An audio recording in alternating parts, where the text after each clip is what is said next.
Okay, so today we are going to start a new chapter, right? So Yes. we are going to start something called center of mass.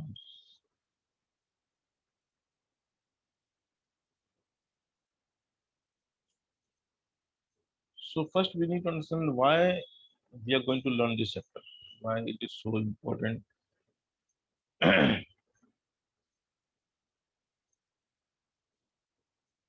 and what we have been studying so far. So we need to understand all these things.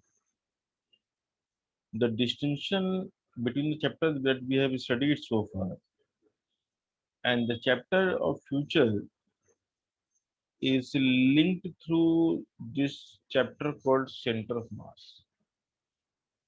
Center of mass is the name of the chapter, but this is a chapter also known as system of particles.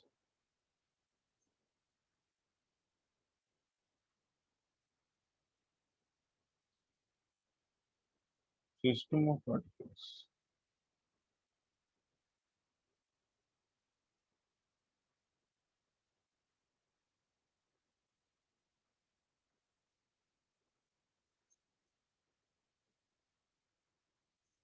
Okay. Now the question is why we need to study the system of particles. So in physics we deal with two things very often: particle, and then we deal with bodies. Yeah. So so when we talk about a physical body is nothing but collection of particles.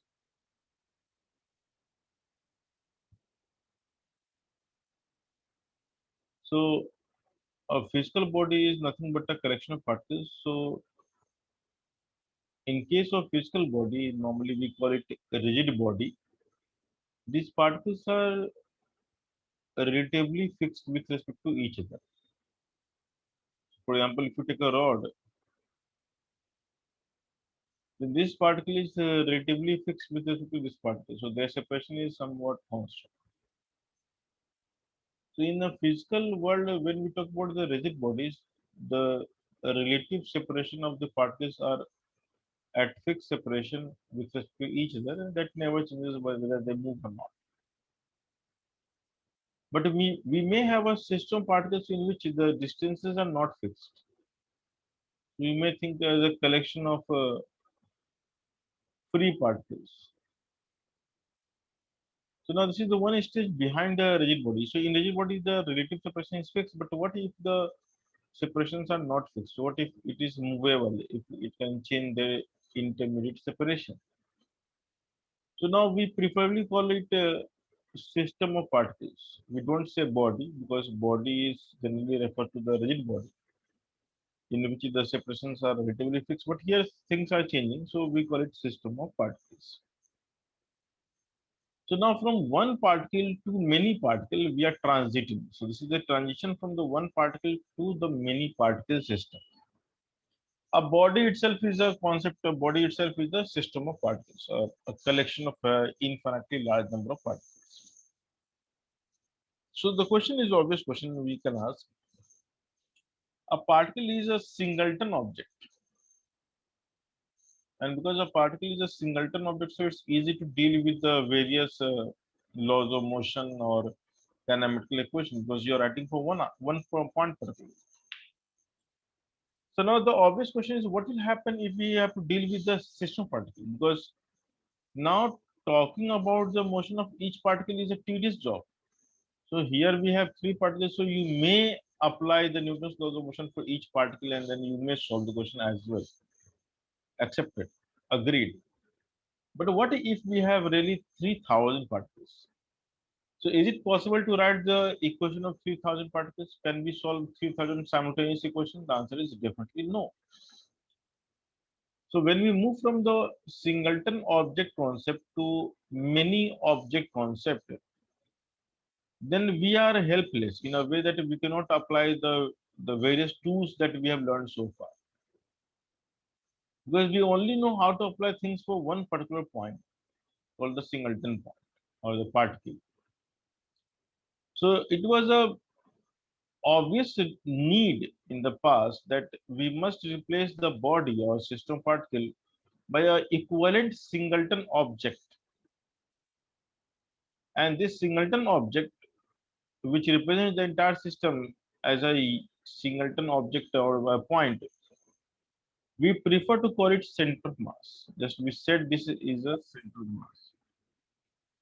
And why we are saying this? Because once we describe the motion of this singleton object, we have fairly idea about the relative position of the other particles. Or you can also say that we are actually not interested in the each individual particle. Rather, we are only interested in the that singleton object position or the velocity or its acceleration. So center mass is a mathematical way to convert a many particle system into a singleton object of particle concept, so that we can apply the tools that we have learned so far. So in a many system particle, I mean many particle system, or in a case of rigid bodies, it is entirely impossible to deal with each particle separately and apply the laws of motion or kinematical equation and then solve it. So now to deal with such situation, we have devised a way. This is some mathematical trick actually, or mathematical a method or some sort of tool you can say. So it's a mathematical, because says the center mass is a mathematical tool. So the idea of center mass is to convert a system back into the singleton object. And once we have that singleton object, we can apply the various uh, theory that or various formula or various laws of motion that we have learned so far. So that is the motivation why we need to study this. And the very next chapter that we are going to learn after this chapter is called rotational dynamics, or also known as the rigid body dynamics. So the rigid bodies are going to come, and a rigid body itself is a collection of particles. So unless you do not understand what is the meaning of collection of particles, we cannot deal with the rigid body. So the entire idea of learning this chapter is to bridge the concept that we have learned so far. So whatever you have learned so far is called particle dynamics. So you have been learning particle dynamics so far. So you never actually taken care of the size of the object. So for you, the truck was a point. For you, the car was a point. Everything was a point. So what you have been learning is the particle dynamics. And now what we are going to learn here is the next chapter. Like this chapter is center mass. So let's say the chapter beyond this. On the other side of the reality, we have a chapter called the rigid body dynamics.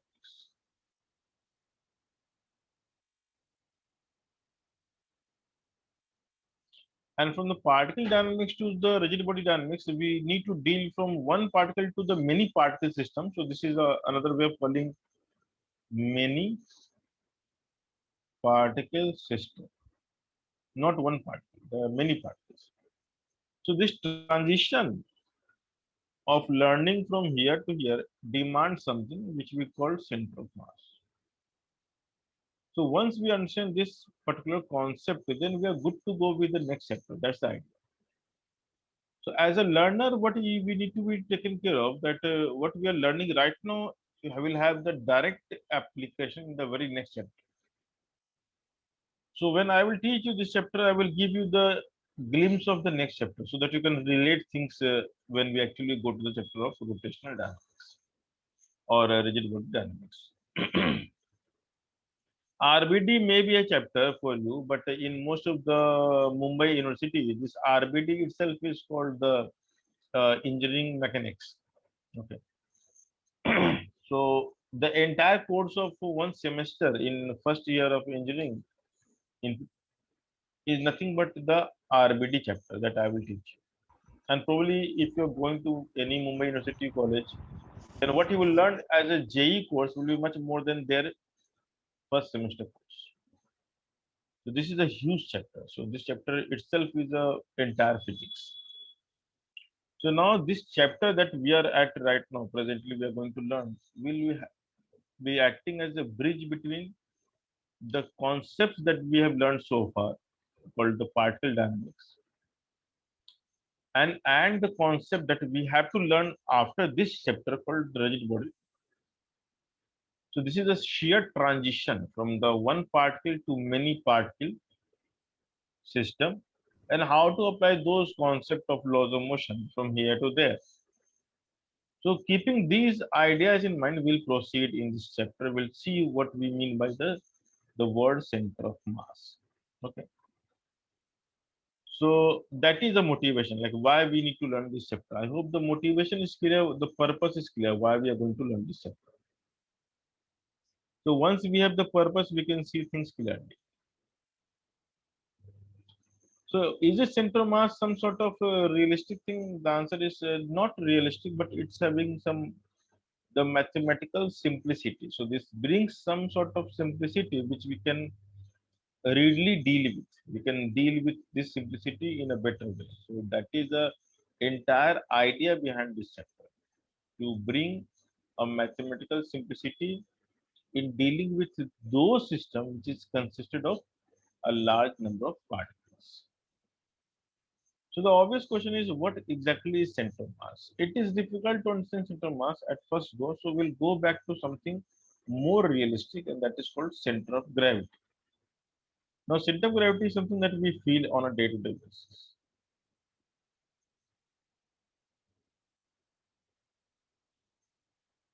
Center of gravity. So imagine some random shaped object, some random object. So this is the random object.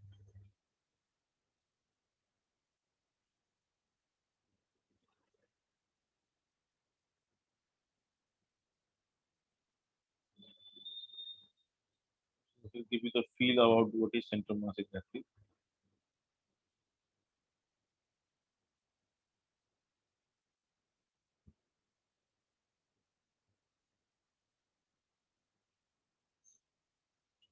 So let's say this is some random object. Now there are many ways of thinking about this object. So I can think this object as a collection of particles. As I said, this is the entire intention. So I can break down this into infinite collection of particles. So every body, in fact, is a collection of particles.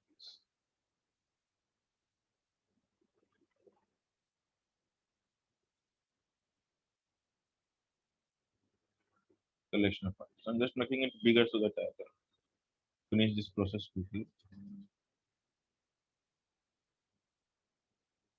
So today's lecture is all about realizing what we are going to learn. It's not about some doing some calculation. This chapter we need to feel first, and once you feel, then it is basically a piece of cake. This chapter is nothing. It is actually nothing.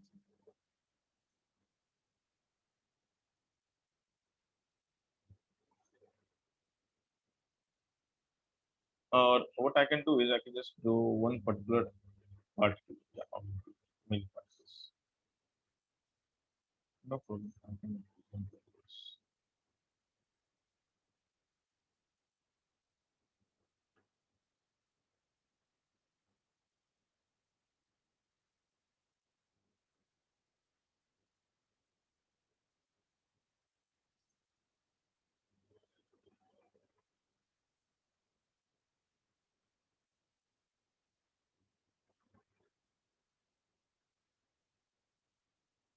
So I can see that we have divided this into small pieces, and each piece you can think as a one particle.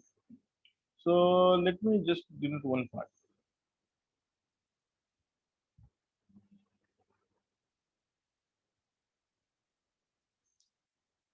So let me do some other particle, just randomly choose some points.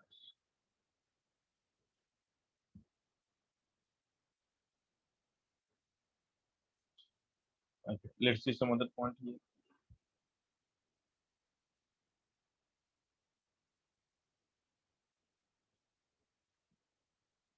So out of this infinite particle, I have just shown three particles to you guys. Now, by common sense, if I think of gravity as a force acting on each particle, then the gravity will act like this, like this, like this, isn't it? So these are gravitational forces. So let's name it. Let's call it M1G, M2G, M3G. So you can see that gravity is acting at each particle separately, and I have just taken the mass of each particle as M1, M2, M3 respectively. Okay. Now tell me by some common sense that if these are the only three particles, let's say the rest body is hollow or empty in a way, at which point we can nail the body so that it is not moving, it is not turning at all.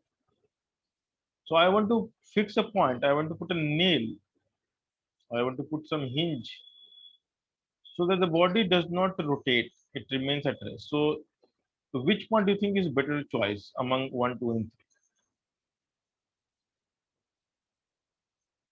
3? The green, the pink, or the blue? So at which point we must So hit so that pink. the body remains stationary. It should not like rotate or turn like. So I think from everyone's opinion, it should be pink, right? Isn't it? Yes, sir. Pink is a choice. The pink is a natural choice. We can understand why. Because if you hinge at pink, the M1G will try to turn it clockwise, but M3G will try to turn anti-clockwise, and there is a chance that it can balance out each other. But still, I have no idea. Now, what if I hinge at M3? It is bound to turn clockwise, isn't it? Because if I hinge at M3, the gravity at M2 and M1 will turn in the same direction, and therefore it will turn clockwise. And if I hinge at M1, then what is obvious is that the body will turn anti-clockwise because M2G and M3G will turn it anti-clockwise. So there is no balancing act. So now when we talk about the center of gravity, it is exactly that pink point. It is that pink point in a body at which every individual particle will try to turn in either clockwise or anti-clockwise sense. But if you choose one particular point in a body smartly, then that point will never allow the body to move because all the turning effect of gravity on right side of the point and the left side of the point will balance out each other. And that point we prefer to call center of gravity. So center of gravity is the point at which there is no rotational effect that can be produced by gravity at all. So center of gravity is that point. So if you have some random body and if I call this as center of gravity CG, then all individual M1, M2, M3 and M infinity will create the turning effect on clockwise sense and also in anti-clockwise sense, but all turn out to be cancelled out or cancelling out each other. So eventually there is no torque, which what we say is there's no turning effect. So in a way we can say that the gravity always act at that point on a body, the net gravitational force, which we call mg, where m is the summation of all masses from which the body is made of. So what a gravity concept says that gravity always acts at that point on a body which prevents the rotation.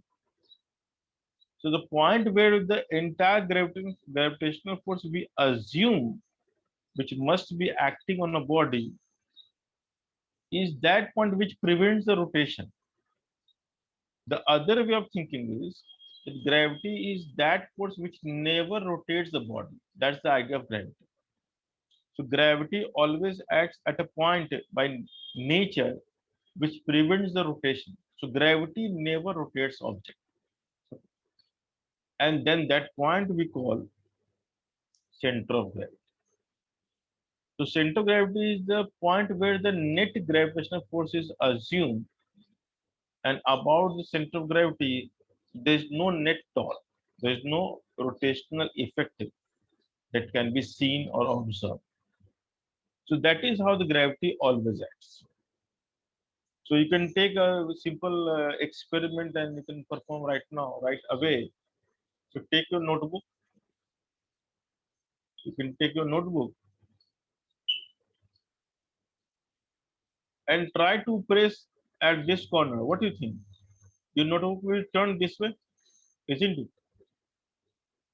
And if you try to press here and on the wall, let's take a notebook and press on the wall.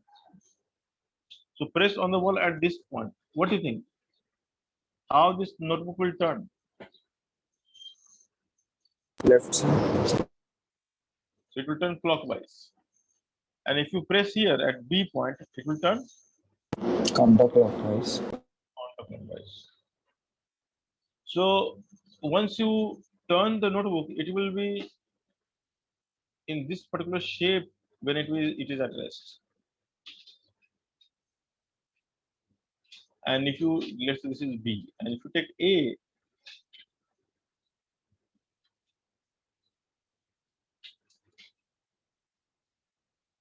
no, this is not proper. This may be A. Okay, this is B. It is hanging like this. And if you draw a vertical line from here, if you draw a vertical line from here, these two vertical lines will intersect each other. And the point of intersection you can definitely say is center of gravity. We don't say center of mass, we say center of gravity. And this is the point where the net gravitational force is acting. So what if I press here? If you press it here, what do you see? You will see the book will not rotate. You can just perform this experiment right away and you can realize this. So pressing at the center of gravity will never let the object to turn, because that is the point about which there is no turning effect at all. We know this already. So that is another way of identifying the center of gravity. You hang it from some point, you hang it from 2 points and just draw a vertical line from that point. The intersection of the vertical line will give you the center of gravity. So now there's something very interesting. So what if we have an object which is not like a notebook? If we have a maybe a semi-circular bar, maybe you can think of the wok, the kadhai in your kitchen. If you see the kadhai hanging from something, it hangs like this. So kadhai always hangs like this, isn't it? If you hang from here, you can see. So why the kadhai is hanging like this? Because the center of gravity must be below the point of suspension. That is always the case. So we can always find the center of gravity somewhere. Because let's say kadhai is like a hemispherical object. So we also know that center of mass must be on the line of symmetricity. So there's the obvious concept of line of symmetricity which we can always draw. And for this kadhai, this is the line of symmetricity.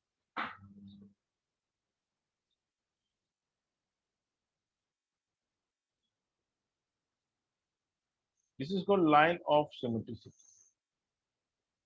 Now we know two things. One, that the center mass must lie on the line of symmetricity.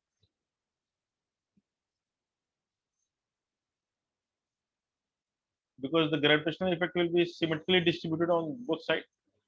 And second, it must lie below the point of suspension, because that is how it can be at rest. And these two intersection will give you the automatic choice where the center of gravity. This is the center of gravity. Now, in variety of symmetrical object, it is very obvious to see the center of gravity. It lies on the line of symmetricity. Now, there is a very interesting thing, or you can think as a theorem. What if a body will have two lines of symmetricity? Let's say for the case of book. In case of book, how many lines of symmetricity we can have? The Two. answer is infinite. No, not a two. The infinite line of symmetricity. So you can draw a line like this. You can also draw the diagonals, which is that is also the line of symmetricity. This is also line of symmetricity. Then we can also have this as the line of symmetricity, isn't it?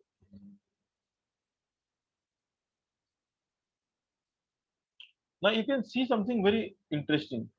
If a body having more than one line of symmetricity, and the rule says that the center of gravity must be on that line, so it cannot be on two different lines, but it has to be on every line, because if every line is the line of symmetricity, then the center of gravity must be on each line. Now how could that be possible? How a point can be on all lines? Common point. Point Exactly, of intersection. correct. Now that's the logic. Now we can say for sure, if a body is having more than one line of symmetricity, then the only choice that the center of gravity will have is the point of intersection of these lines. So we know that center of gravity must be here. There is no other choice. Now in case of the work, there is only one line of symmetricity. We don't have many, and therefore we have to suspend it first. Once we suspend it, we can see the vertical line, and we know the line of symmetricity. The only choice that we know where the center of gravity will lie is the intersection of these two lines.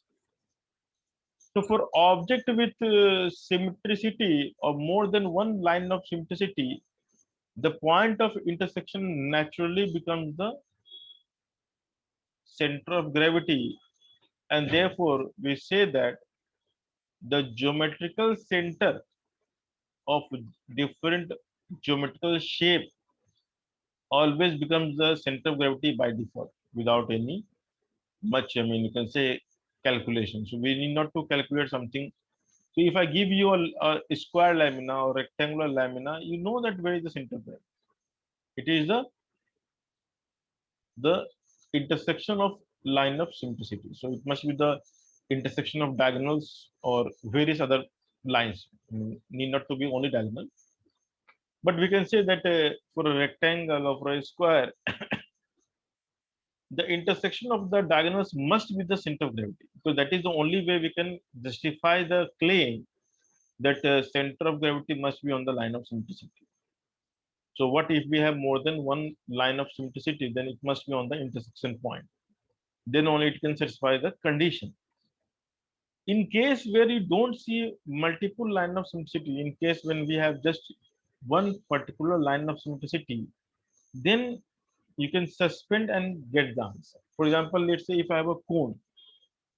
So in case of a cone, how many line of symmetricity we have? So in case of cone, we have just only one line of symmetricity. This is the line.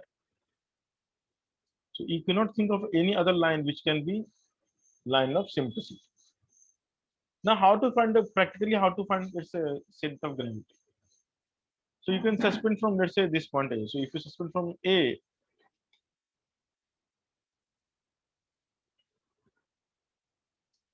it will be somewhat like this. So we know that the center of gravity will be on the line of symmetry. This line is the only choice. But because this is the point of suspension, so we also know that it must be on this line. So now the intersection will be somewhere here, and now we know that the center mass is somewhere here. And this is how it will also, I mean, if you hang, you can see this is the shape. And now we know this is the center of gravity. So later on, you will learn that the center of gravity or the center mass, which we'll use interchangeably, is at a height of h by 4 from the base for solid cone and h by 3 for the hollow cone. H is the height, is h. So now these things will become like a formula, like which we need to remember that in which case what is the answer. So the center of gravity in in a cases of bodies with a very finite geometrical shape, sometimes it is easy to determine, or sometimes you can directly say that it is the geometrical center which is the answer. So a geometrical center by default becomes the center of gravity. In many cases, this is not the scenario. So when we don't see the geometrical center, obviously, then we break down the object into the finite parts, which can be, I mean, we can use the or exploit the idea of a geometrical center, and from there we derive the overall center of mass.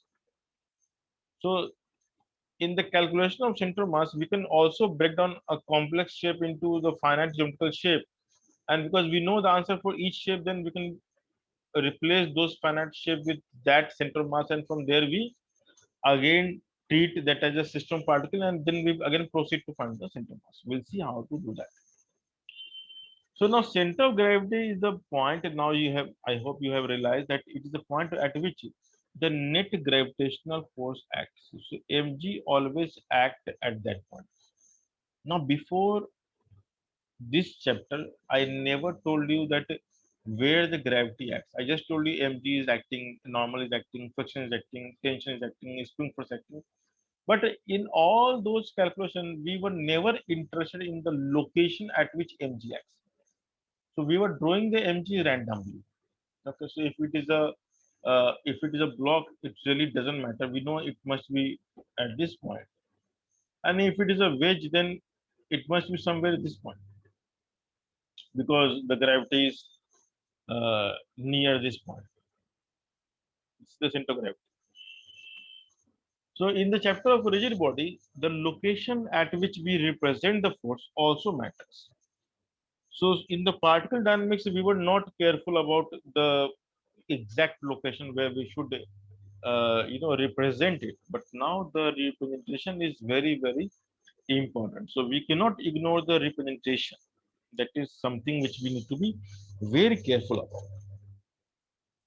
So this chapter will teach you where to locate, and once you know exactly how to locate, then in the next chapter we have to locate and solve variety of questions. Okay.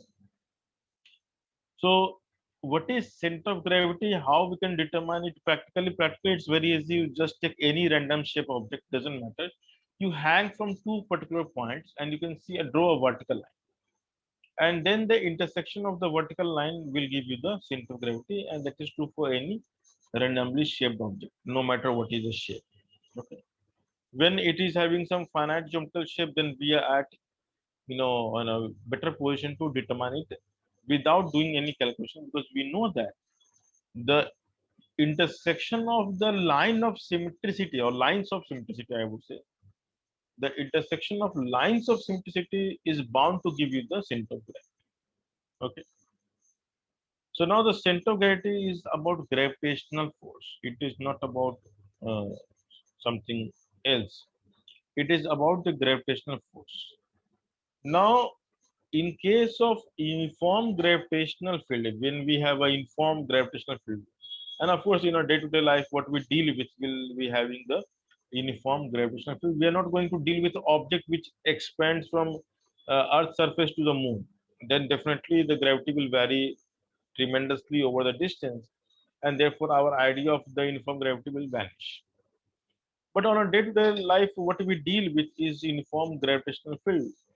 And in case of uniform gravitational field, the center of gravity exactly coincides with center of mass. So for uniform gravitational field, both are same. But for non-uniform gravitational field, the center of gravity will differ from the center of mass. So there are three types of center which we deal in physics. One is center of gravity, center of mass, and center of buoyancy. So we'll study in the chapter of fluid mechanics what is the center of buoyancy. But these ideas are very inherent in the later part of physics that we are going to learn now. So center of gravity and center of mass are not the same thing. Center of gravity is not somewhere inside the object. It can be anywhere. For example, in case of the hollow hemisphere, is the center of gravity inside the object, or is it is just a point in space where you see it?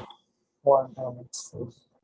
Exactly. So if I ask you what is center of gravity or center of mass, then the only definition is it is a some space coordinate. So the concept of center of gravity or center of mass is nothing but a space coordinate.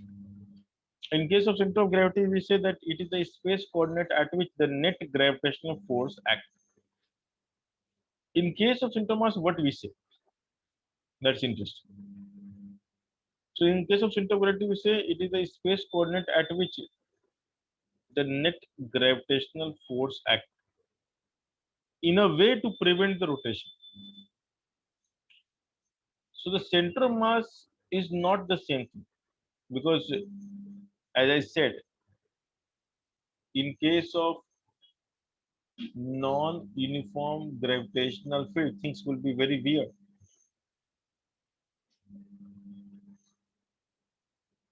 So imagine we are in a hypothetical situation.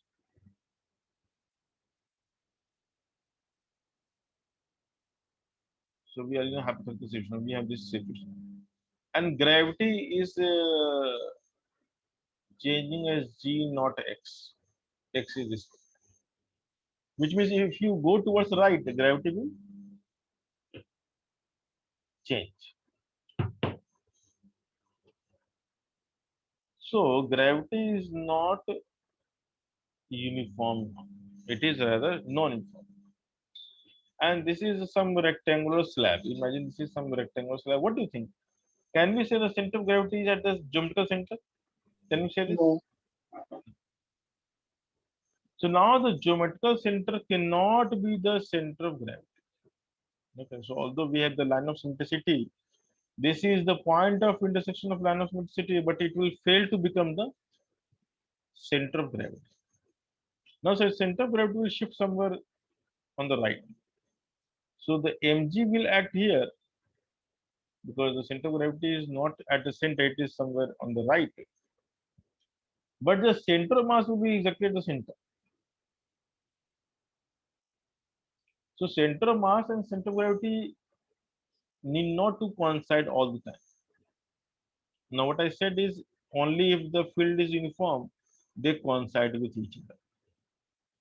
So now the concept of line of intersection, concept of geometrical center is actually meant for center of mass, but not for the center of gravity. Center of gravity has nothing to do with the geometrical shape or center. It has to do with the gravitational field and the way it is acting. So for non-uniform gravitational field, these two will differ. But for uniform gravitational field, both are same. That is what you can remember. Okay. So that is the entire idea about the center of gravity.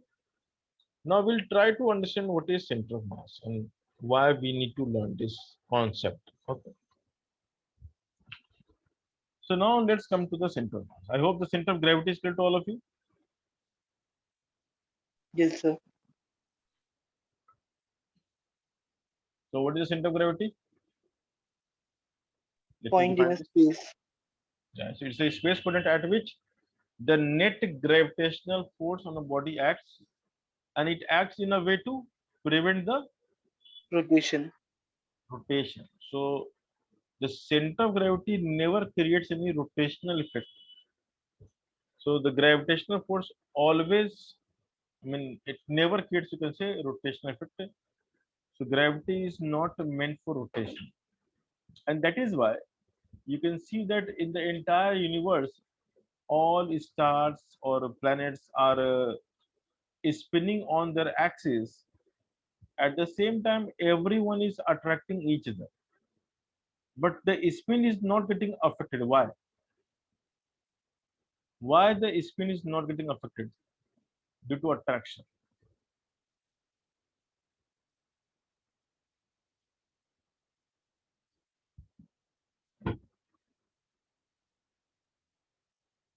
Because the center of gravity or the gravitational force acting on each other passes through the center of gravity. So it never creates the rotational effect or torque. So gravitational attraction never creates torque on a body, and therefore their angular spin remains constant or it is always maintained. So omega is something which never changes. So that is how the gravitational force never affects the spinning of planets. So it is a blessing in disguise. Okay, so let me define the center of gravity first.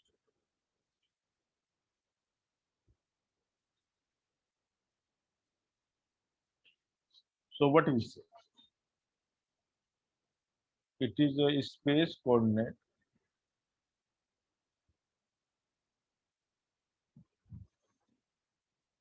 at which the net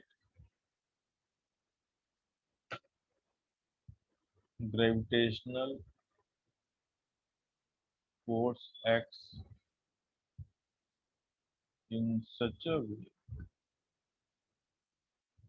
to prevent rotational effects. So in a way, you can think center of gravity is a point at which the net gravitational torque is zero due to each individual particle. So if you break down a body into tiny objects, if you break down into small particles, then the gravitational force acting on each particle will create a torque which will cancel out each other.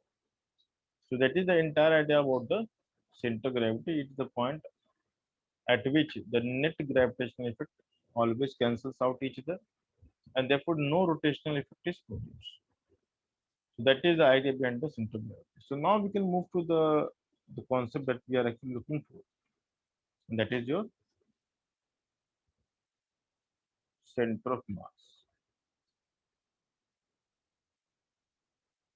So we write COM, or the better way of writing is just write CM in short. So let's start to understand what is the center of mass concept at all. So imagine this is the universe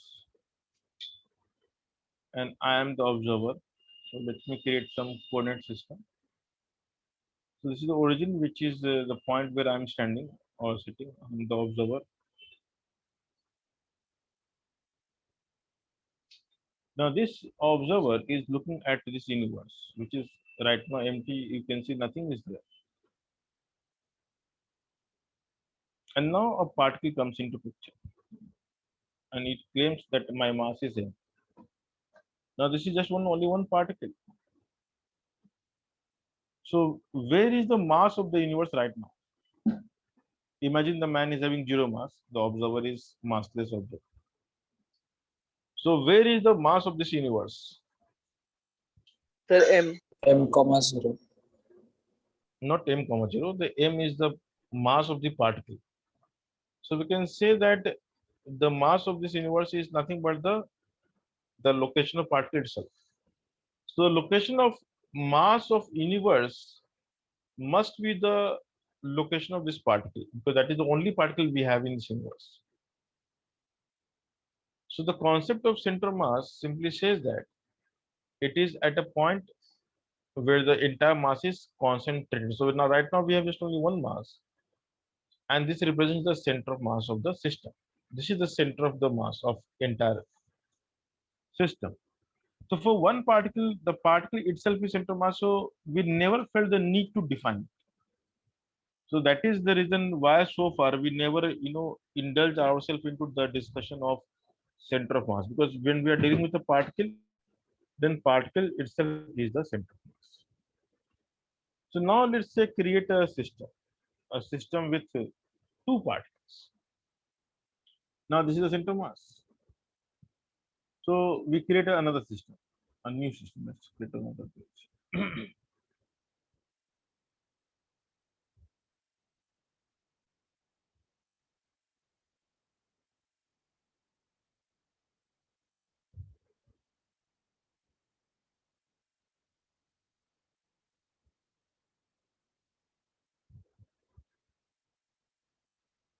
So let's create another system with two particles.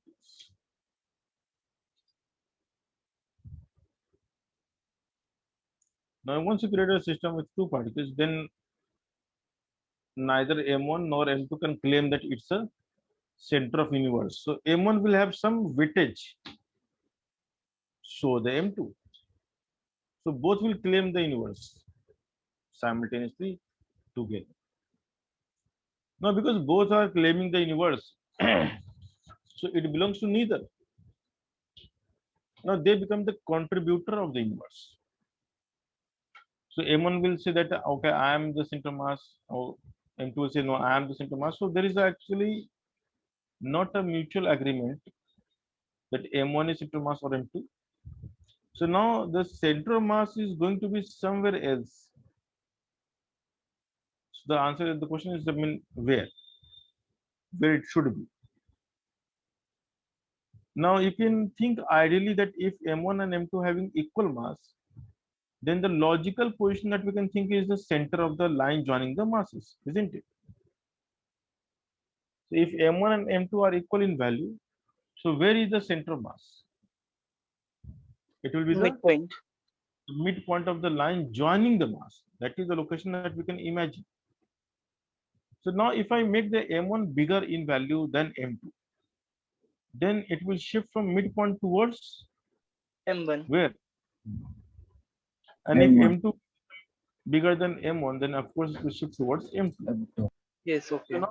now the center mass is going to oscillate between the two, and the oscillation will depend on the masses. Okay. So now the center of mass is going to be another location.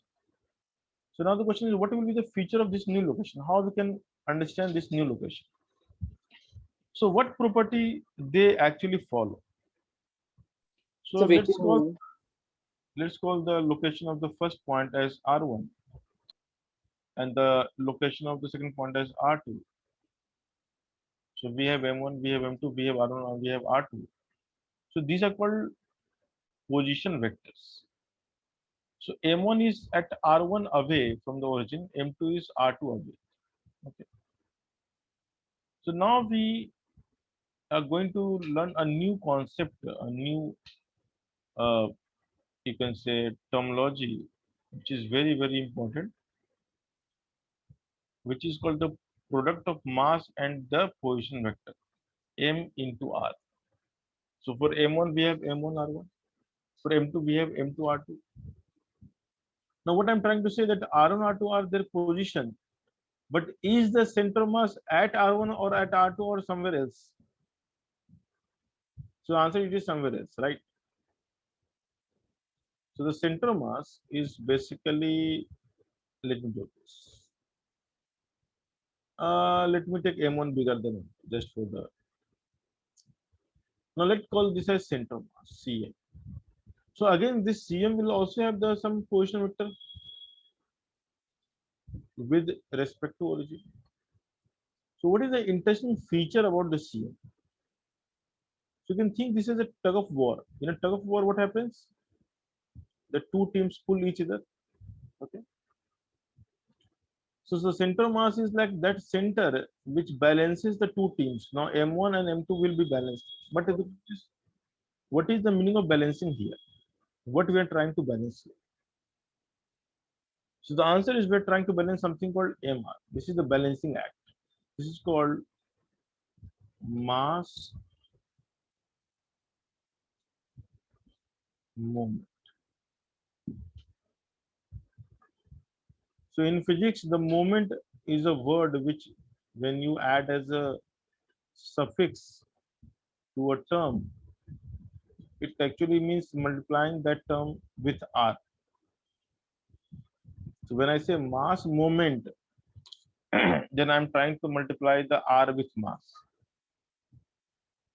So in physics, we have variety of moments, and this is the most simplest of all moments which we come across. So we also have something called force moment,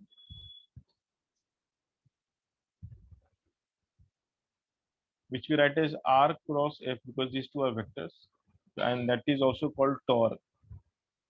So we have moment of momentum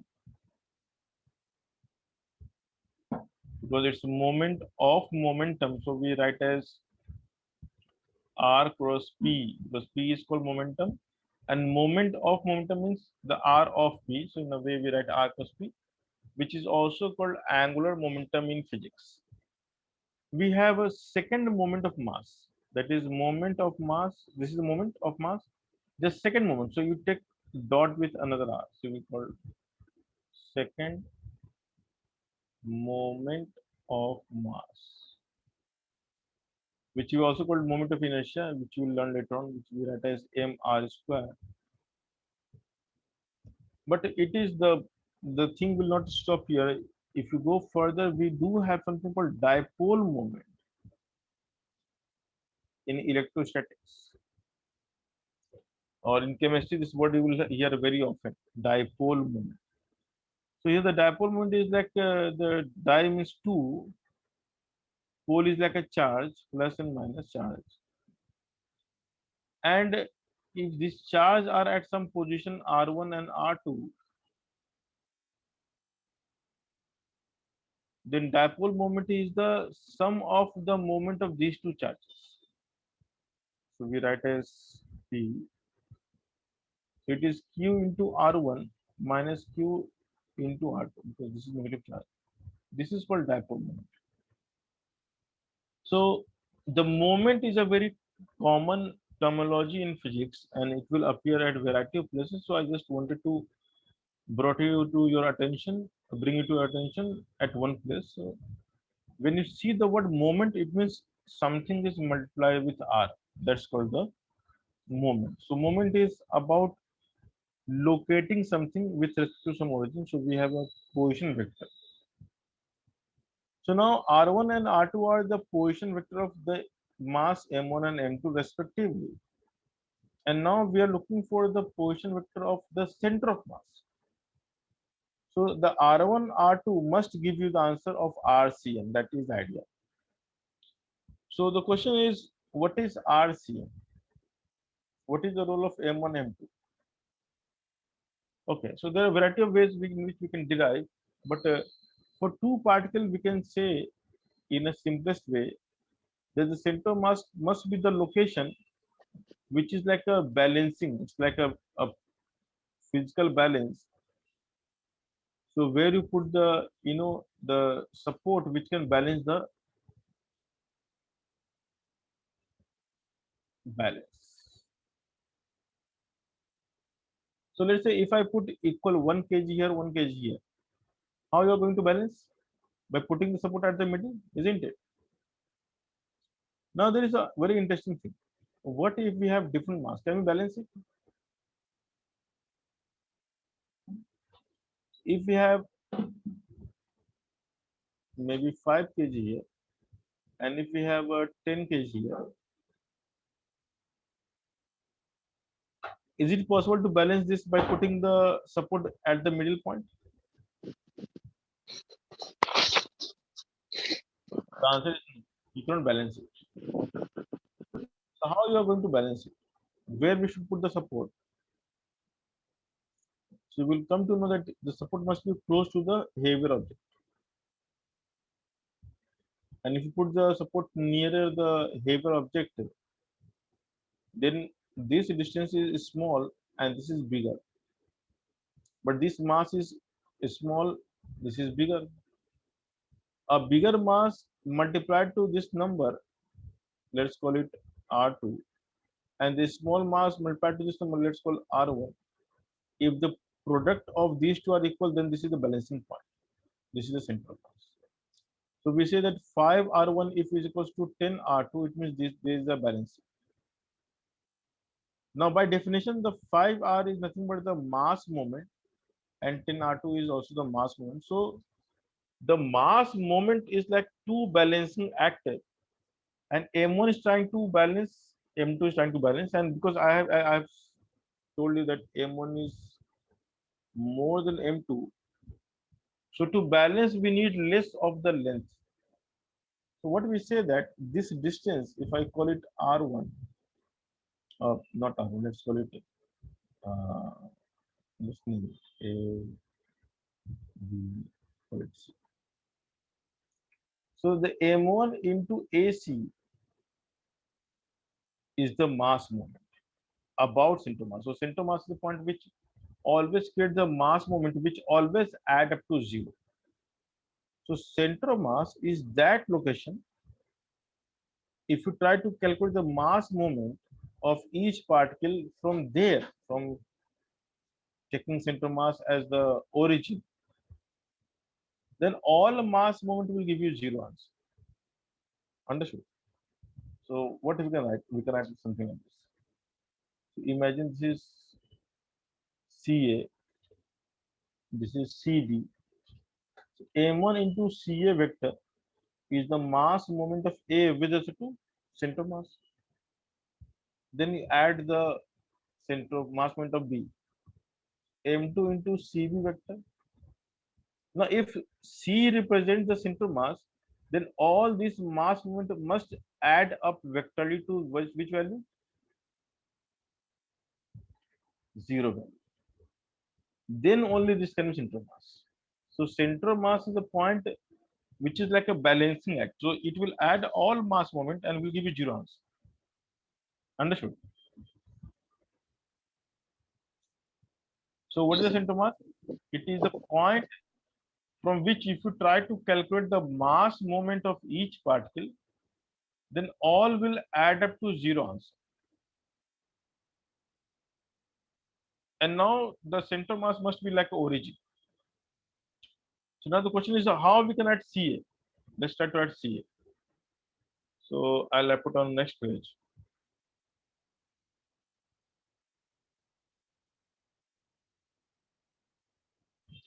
So let me do this once again.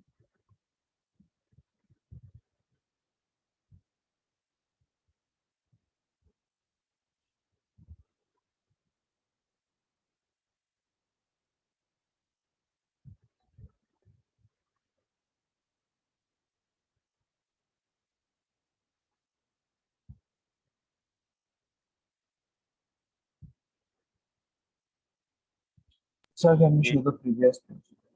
B, just C.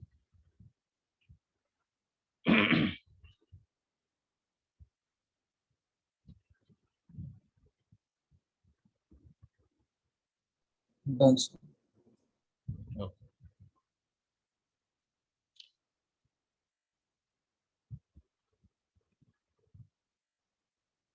Okay. So now this is A, B, C. What I'm saying is this is R1. Okay. This is R2. Okay. So the center mass must be somewhere here. Let's call it uh, RC. And then I'm saying this is CA, this is CB. Why I'm saying this? Because if this is the center of mass, then the criteria that it must satisfy that the sum of mass moment with respect to center mass must be zero. So the what is the criteria of finding center mass? Sum of all mass moment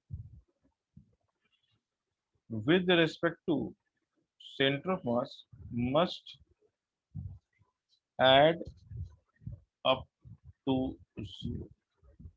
Now mass moment is a vector quantity, it is not a scalar. So we write m1. How far is m1 from center mass? Ca away. So this is the position vector of m1 from center of mass c. So we say m1 c plus m2 cb, and it must add up to zero value. Then only this is center mass. Because having a, I mean, if your name is center mass, it means you are the point which balances everything. And therefore, now we can convert this into from triangle law. So what we can add CA? You can see that CA is nothing but R1 minus RC. Can you see that? Yes, sir. No. And what is C2? What is CB? R2 minus R6. R2 minus RC. Now, how many of you are able to understand this? That R1 is, I mean, CA this much, C2 this much. Now, if you multiply inside, you get M1 R1 minus M1 RC plus M2R2 minus M2RC, and this must add up to 0. And if you rearrange,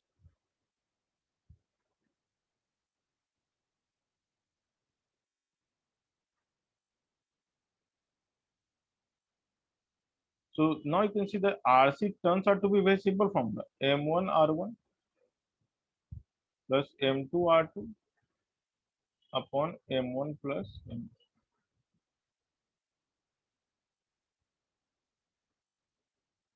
So although I have proved it for two particles, but this idea we can actually expand for any number of particles. So let's say we take some random collection of particles to generalize this formula. So if I have three particles in random in a space, so I need some coordinate system to represent their position. If I just name their position as R1, R2, R3 respectively, out of no idea, just randomly, just name it.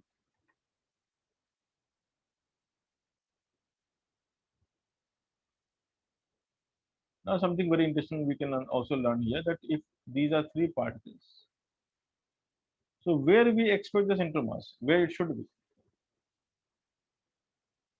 So we can join these points with a dotted line, and you can see that the three particles forms a triangle.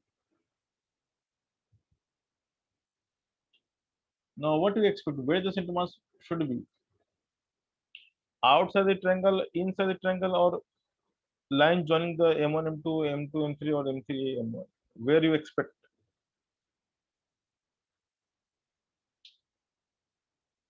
Where the center mass should be?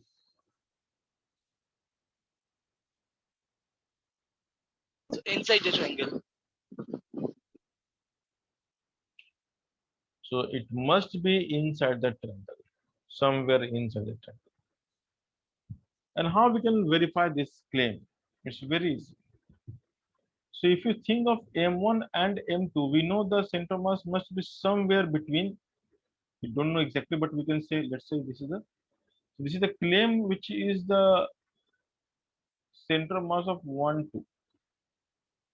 So now we can replace the 1 and 2 by this center mass.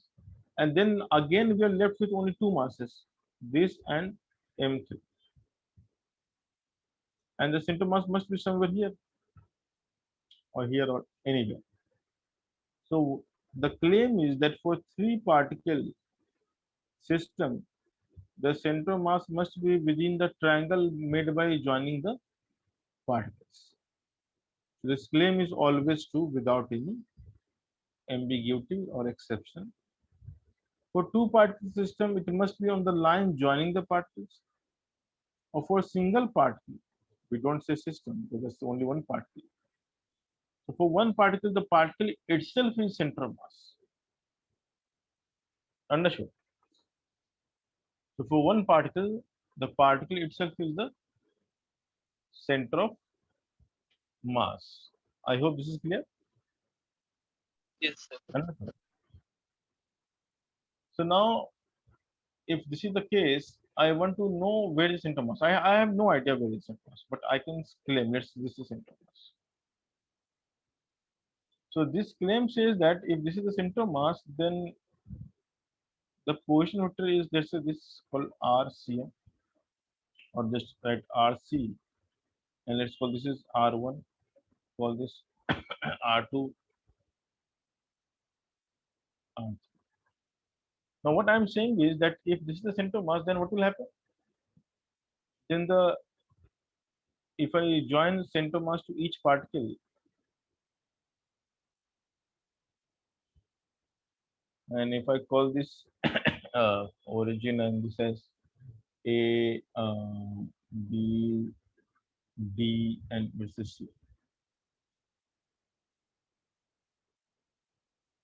then as per the definition which I told you just now, that M1 multiplied by CA plus M2 multiplied by CB plus M3 multiplied by CD, right? It's D. This all add up to how much? 0. That is the meaning of center mass. Center mass will be a point from where if you try to find the or add the mass moment of system, the mass moment must add up to 0 from center mass, not from some random point. And if you replace the CA, CB, CD in a similar fashion as we did before, you'll get this equals to R1 minus RC. You'll get M2 into R2 minus RC, and you get M3 into R3 minus RC. But it will always have to add up to 0. And therefore, if you rearrange, you'll get the same answer on a similar line M1 R1 plus M2 R2 plus M3 R3 upon the sum of all masses. So it is very easy, like it's not a difficult at all in terms of calculation. So now we are in a good shape to define what is center mass mathematically. And what is the center mass physically? What do we mean by it?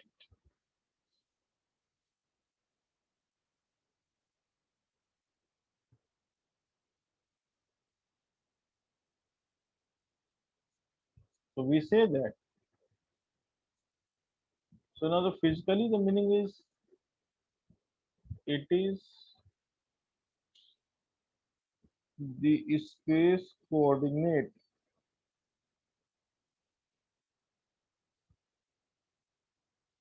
so it is not something physical, it's some location in the space. It is a space coordinate at which entire mass of system is assumed to be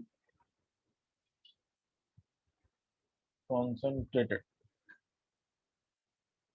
Now we'll see the mathematical definition. So mathematically what we say?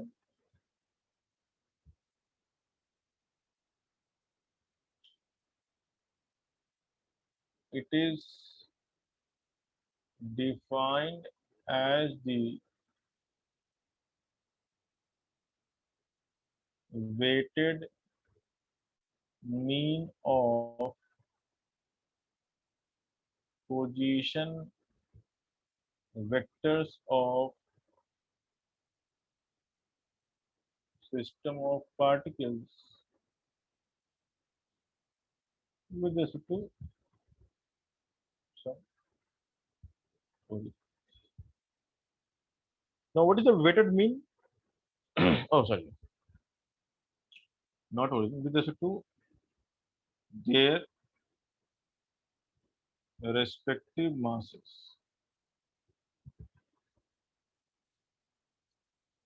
So the mass will act as the weightage.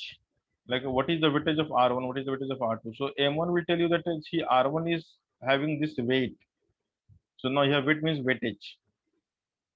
So the R1 will have the weightage of M1, R2 will have the weightage of M2. So if you add all the weighted value of R1, R2, and if you take the mean, then what you get is RCM. So RCM is basically the weighted mean of position vector. So R1 is having the weight of M1, and R2 is having the weight of M2, and so on.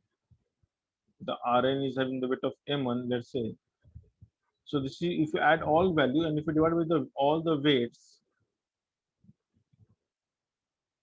so we call it a weighted mean. So the RCM is the summation of MI, RI, summation of MI. So now the question is, what are the various interpretation of the center mass? This is one way of saying it. Okay. So there are three different interpretations. The one which I told you that the center mass is a point from where if you try to find the mass moment, it turns out to be 0. And that is logical. Why it is logical? Because if you add a mass moment by the definition, if you add mass moment, these values, so and if you divide by the total mass, what do you expect? What should you should get? You should get the center mass location, right? So let's say if someone is trying to find the center mass and without his knowledge, he is standing on center mass. It is like you're trying to ask where is the Qutub Minar and you're exactly below the Qutub Minar, but you don't know this is called Qutub Minar. So if you try to find the Qutub Minar standing on the Qutub Minar, what will you answer? How far is Qutub Minar from you? 0. 0. So if someone is trying to find the center mass by sitting on the center mass, the answer must be 0. And that is what exactly we did in the last case. So there are various interpretation of center mass. You can think this way. If I write this expression something like this, that the summation of mi, let the sum of all mass of system is capital M. So if I multiply capital M with RCM, which is the product of these two, this is equal of what? AMI RI. Now this will give you the first interpretation of center mass. What does it mean?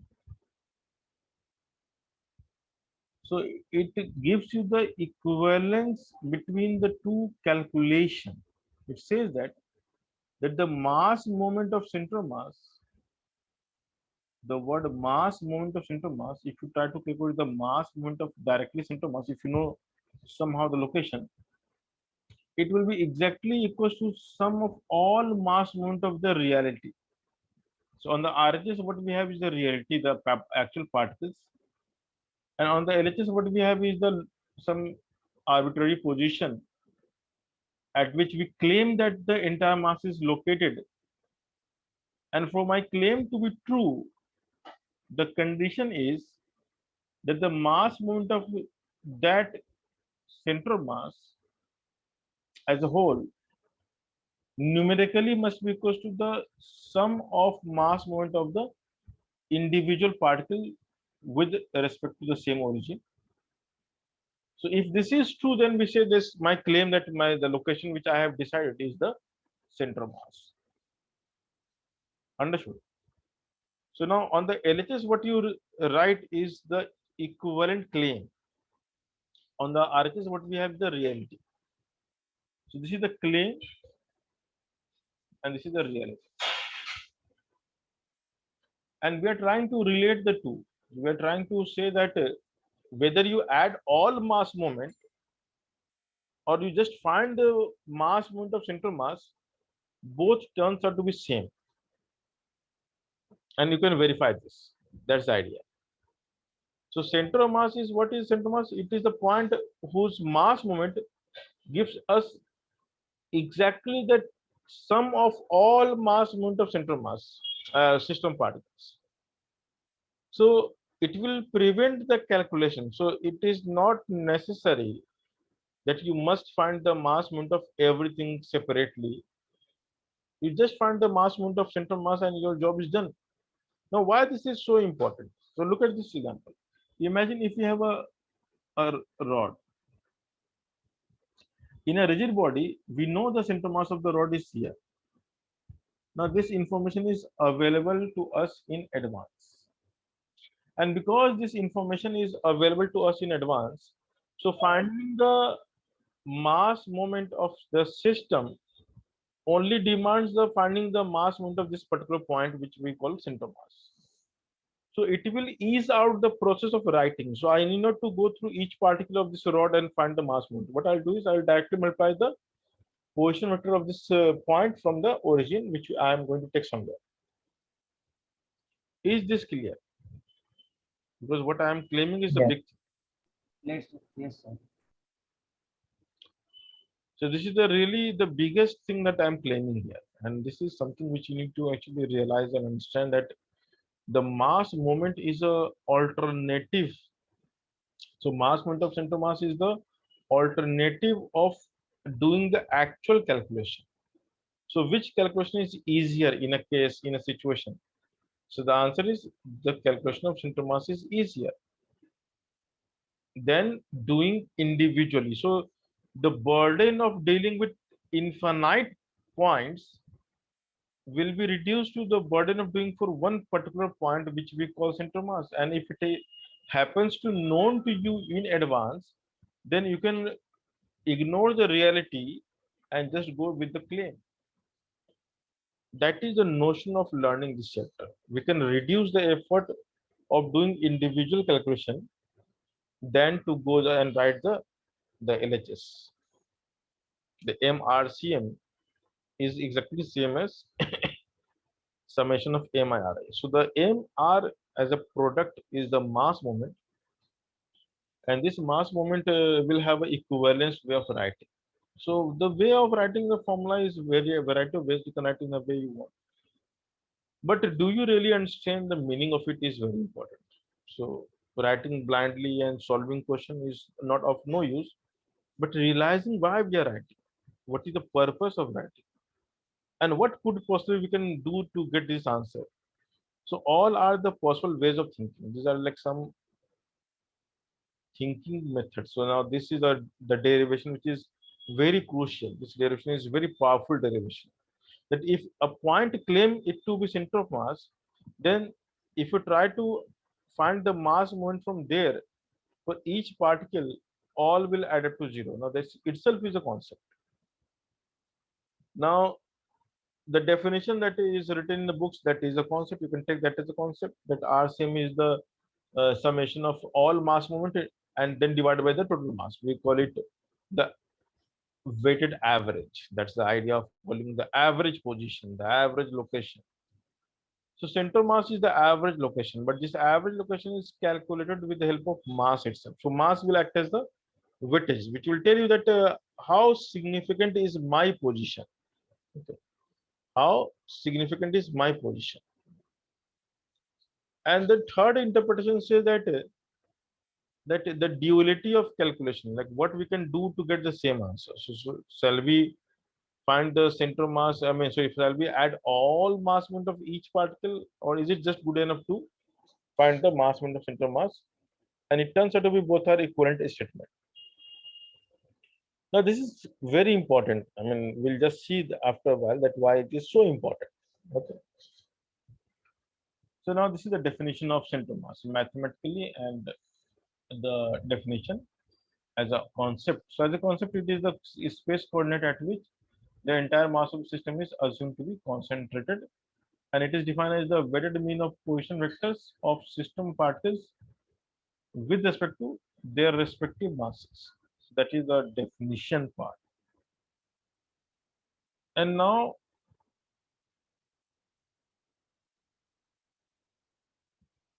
if we know the center mass of a system particle, so let's say if I draw some random system, which is a collection of random particles, and if I claim this to be the center mass of this system, and for the sake of writing, we need to do some coordinate system.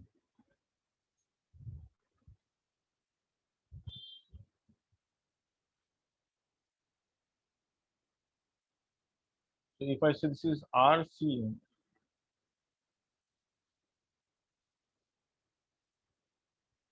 so if I multiply the entire mass of the system with RCM, then it will actually give you the sum of M1, R1, M2, R2, M3, R3, and so on. This is what we can get. So in a way, this is saving your effort. Okay. So just trying to save your effort of doing the calculation. That is the entire idea. Okay. I was trying to say something which I just forgot.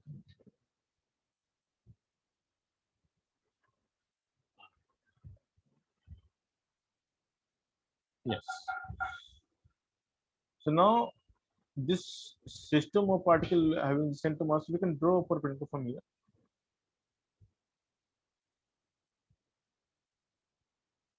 Draw a perpendicular from here.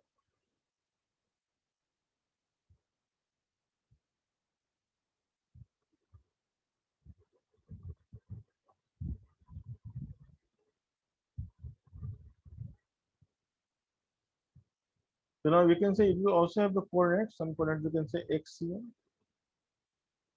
and ycm. So RCM we can write as a sum of coordinates. We can say xcm I cap and ycm j. And similarly, every particle position Ri we can write as xi, the I means ith particle, I cap and yi j cap. And therefore, the formula which we have written that RCM is equals to summation of mi Ri upon summation of mi. We can also write as xcm I cap plus ycm j cap is equals to summation of mi xi I cap plus yi j cap upon mi. And now we can just separate I cap term and j cap term separately. So what we get is summation of mi xi upon summation of mi I cap plus summation of mi yi by summation of mi j cap.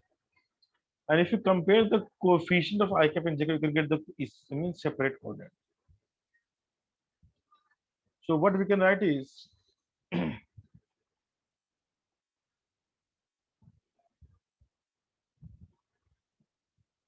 what we can write is xcm equals to only you take care of the x coordinate, you know the y coordinate. So sometimes we are only interested in one of the coordinate, not both coordinates.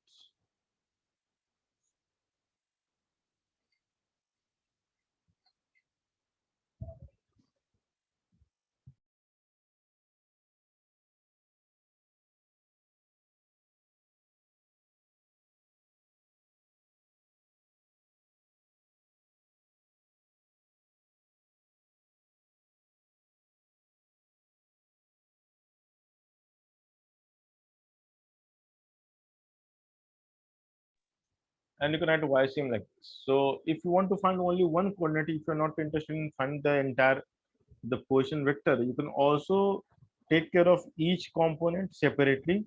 And for that, you just need the x coordinate of the center mass. So y it doesn't matter. And for finding the y coordinate, x doesn't matter. So wherever is the x doesn't matter. We just need a y coordinate and we can get the height. Okay. And now why this component thing is important, because in many cases we can see that one of the component is zero. For example,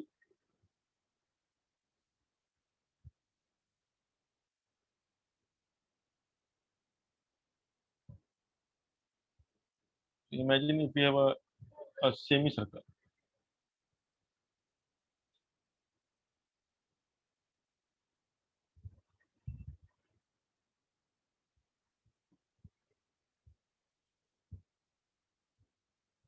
Now, if it is a semicircular ring, let's say it is semicircular ring. Now we can draw the line of symmetricity very easily. So this is by default the line of symmetricity. And then you can think the mass moment. So this will have the mass moment on the right. This will have the mass moment on the left. So these two will cancel out their mass moment. And so we can get a pair of masses on both sides, which will always cancel out the mass moment. So what we know that definitely the xcm, if I say this is origin. So what is the xcm for this situation? One thing is for sure that center mass must be on this line. And because the center mass must be on this line somewhere, so xcm is bound to be 0. So in this case, the x calculation is meaningless. We need not to calculate. We know that if I break down this ring into small masses, then we can always get the mass on the right and the left symmetrically, and therefore we can understand that their mass moment will cancel out each other in terms of x coordinate. But if you go above and below, so you can see above there is a mass, but below there is no mass. So for this mass, we don't have the a negative mass somewhere here. So the y component will keep on rising. and therefore the YCM will have some non-zero value which we need to calculate using the same formula. Okay, so we'll do that. So the component is something very interesting which we need to calculate. Sometimes we are not interested in doing both calculations, so we only stick to one calculation because one is directly from the observation we can tell the answer. So you can convert this into a component thing, and from there you can deal with. So that is how we can do the calculation. So now what else we can do? Okay, what else we can do now? So we can do the motion. We can do some calculation before we go to the motion part. So let's do some problem practice.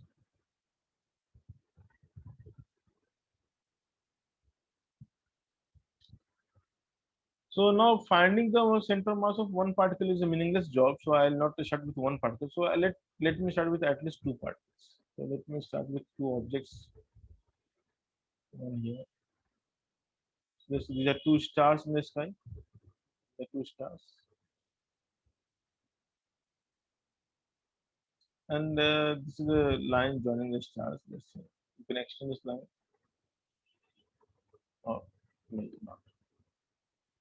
The first star is having mass m1. The second star having mass m2. And the separation between the stars is, let's say, L. And the question is, how far is center mass from the M1? That's the question. So center mass, let's say it is somewhere here. Question is, how far is CM from? So what we need to do here? How you can solve this question?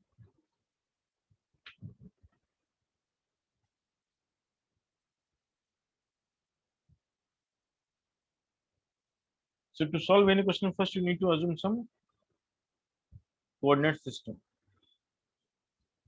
So you're trying to find the distance of center mass from M1. So let's take M1 as origin. And then extend this line as and call it x-axis. Sir, M12 by M1 to something. Correct. So one thing is sure that we need to find which coordinate, xcm or ycm. XCM. X. Only x. So what are the coordinates of, what is the coordinate of m1? O, O. And what is the coordinate of m2? L, comma 0. So once you write the coordinate, then we can just apply the formula. What is xcm? m1 x1, which is 0.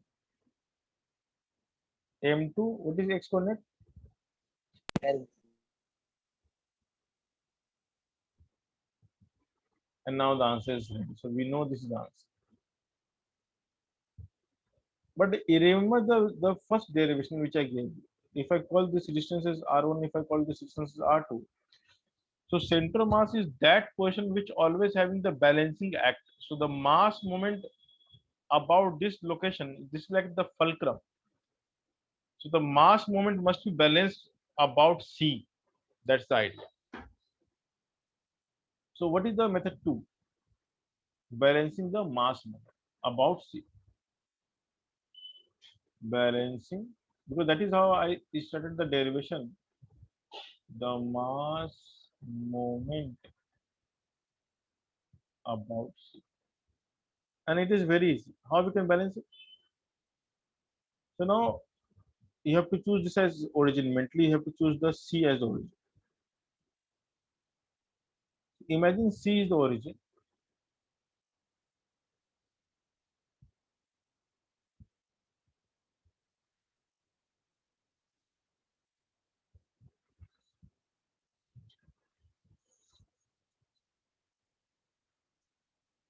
Imagine C as origin.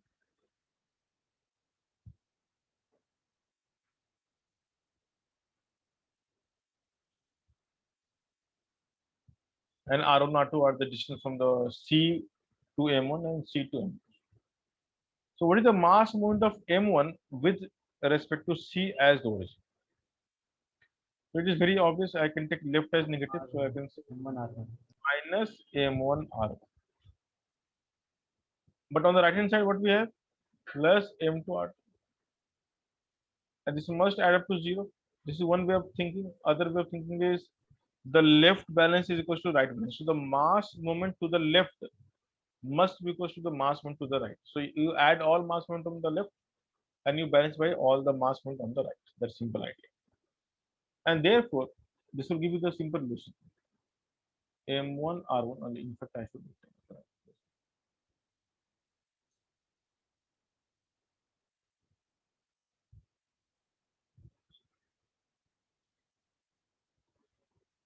So I can say M1 R1 equals to M2 R2. Now this is simply balancing it. So you're balancing the left side with right side.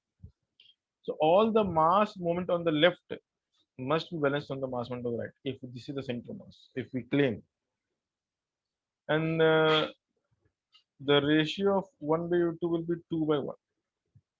So the R ratio is always in the inverse ratio of mass. So the center of mass depends on the ratio. That's very interesting because you need not to know the exact mass. You just need to know the ratio mass. I mean ratio of the masses, and that is sufficient.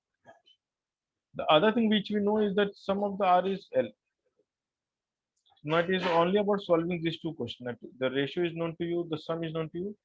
We can find the value. So what is R1? It is M2 divided by sum of mass or the sum of ratio into total distance. I mean L, and R2 is how much? 1 by sum. Now these approaches are very important. We need to know these approaches to solve questions.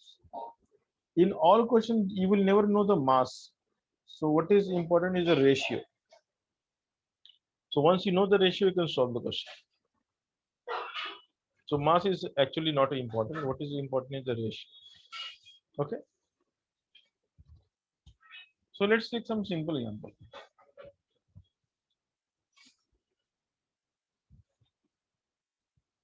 Can you show the previous page?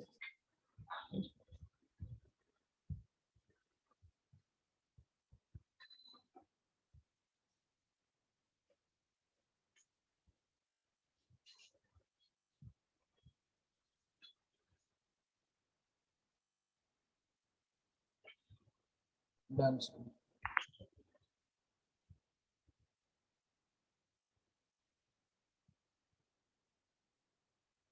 So imagine if we have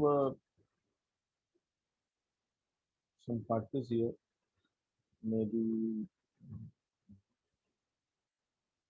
1, 2, 3, 4. Let's call it 2D. The gap is D, D. So I'm just putting some random mass at some random separation. Okay. And then let's say the mass is maybe M1, maybe M2, maybe M3, maybe M4, and M5. Just everything is in the same line. So I want to know the center of mass from M1. How far is the center mass from M1? So find HCM or find the distance of center mass from let's say M2, not M1. Let's change this. Yeah, tell me now.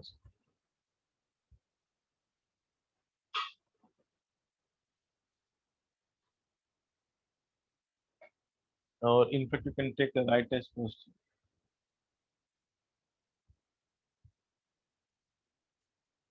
So take M2 as origin. Now you can solve. So what you are supposed to find is XCM. That's it. Okay, not difficult. Hello. Yes. In Tell me. 3D, M4 2D, M5 3D minus M1 2D by Correct. M1 M2 M3 summation or total. Correct. So that's the right answer. So that's the right answer, definitely. So let's do some other problem. Okay.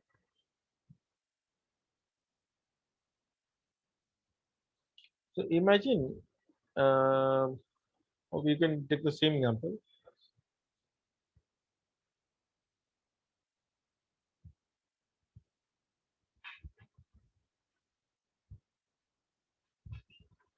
Imagine we have some. This is the center of mass. Let's say I'm saying this is center of mass, and we have three particles on the right. One,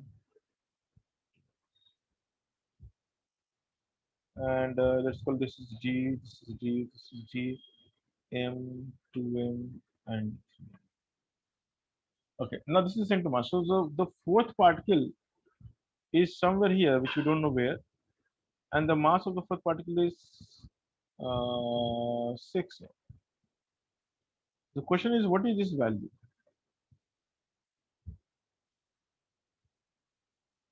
Find R.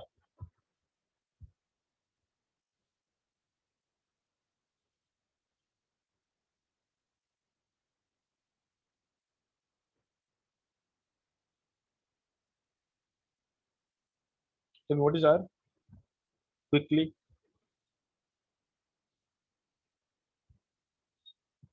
So which method is here most effective?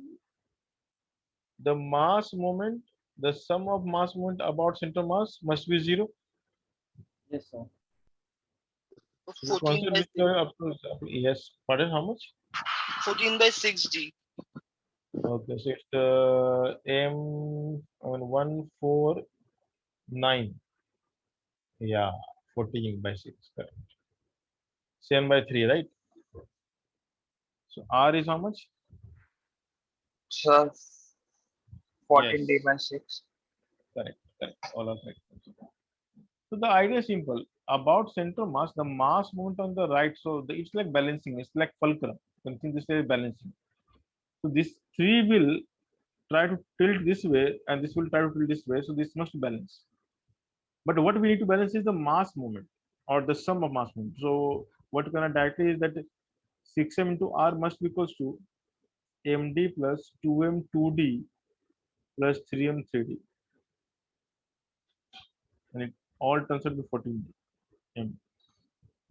R will be 14d by 6, which is 7d by 3. So now some basic idea can simplify the calculation very fast. You need not to write the RCM and write the formula, or XCM and write the formula M1, X1, M2, X3, M3, X3 and do the calculation. That's not required. So let's do this very famous problem which I created in 2009. So it's almost 12-year-old problem, but it is still very interesting till date. So imagine we have three particles on perimeter of a ring,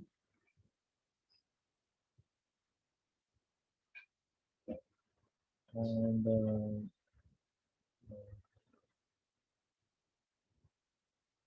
the first particle is here, the second is here, and third is here.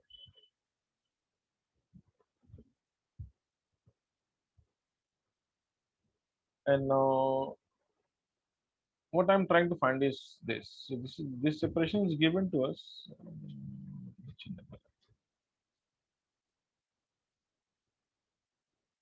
So this is the radius of the circle itself, and this is the center.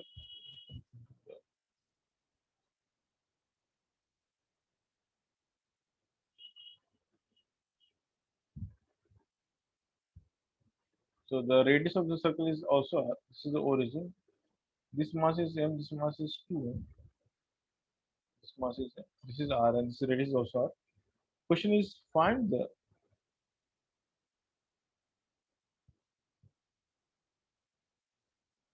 distance of center of mass with respect to origin. Now I'm asking distance. So distance means what? Separation. So what you will do is you will find the XCM, you will find the YCM, and you find these answers from origin itself. and we can add the distance formula.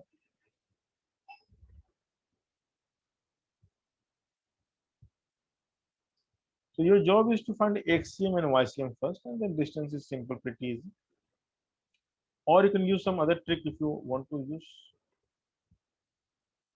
So you do it by the basic method. Try to find the XCM, try to find YCM. How? First, assign the coordinate of each particle properly, and then proceed. So you can take some time and then solve this question. Okay, so go ahead, guys. Attempt this question. It's a really nice question to think. Sir, I was just one doubt in the last question. Which doubt? Sir, in the last question, I have one doubt. Tell me. So first one, that pink line question. So that M2 is the origin, like the Yeah, particle. the M2 is origin. So M2 will have no contribution,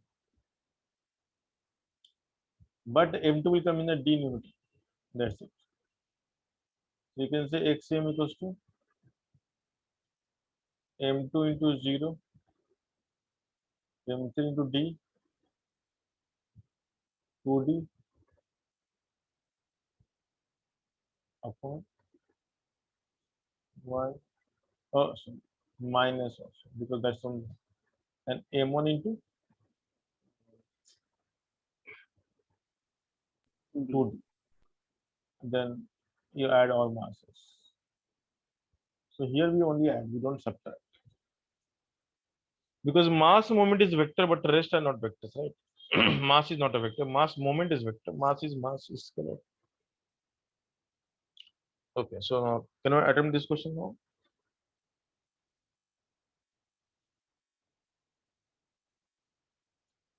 So this is just for the thinking process. You can develop your thinking process.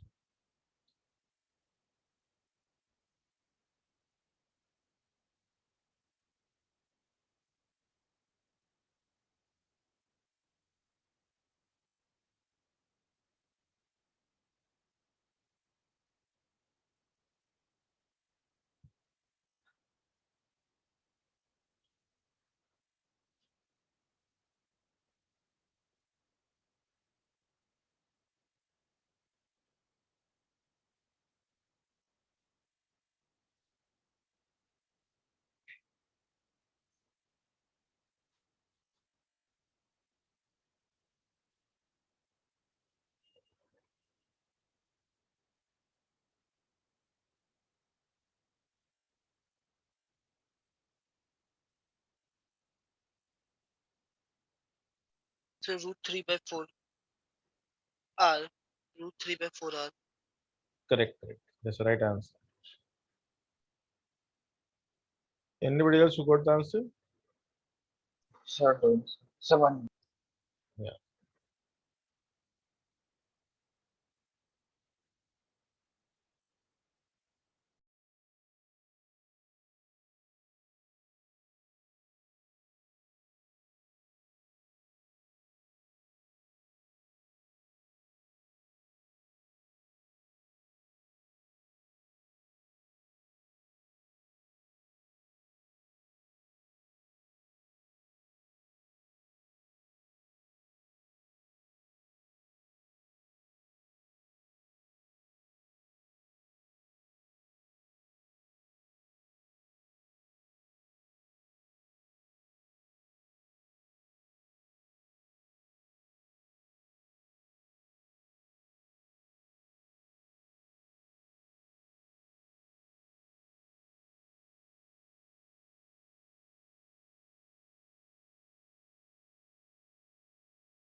Sir, I got √7 r by 8.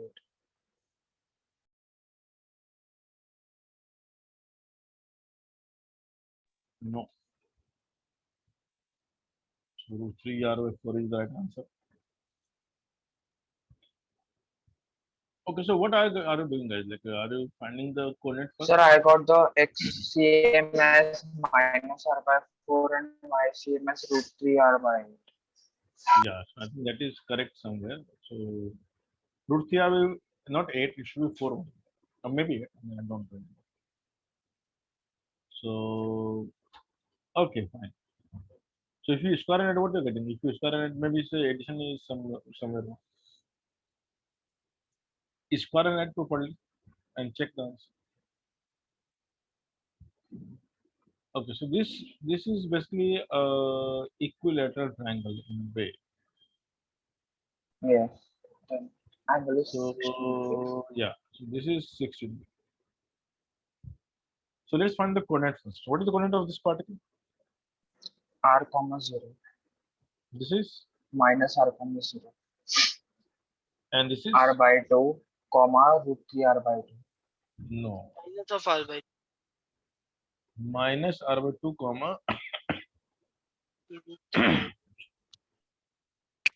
because the x coordinate is negative, no? Sir, I think I did mistake there. Yeah, the x coordinate is negative, and now it's easy. So once you know all the coordinate, can you find the xcm using the formula? Everyone, because this is Yes, for sir. every.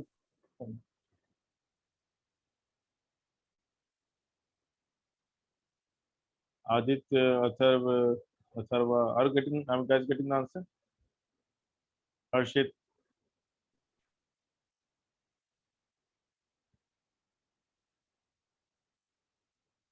so what is the xcm?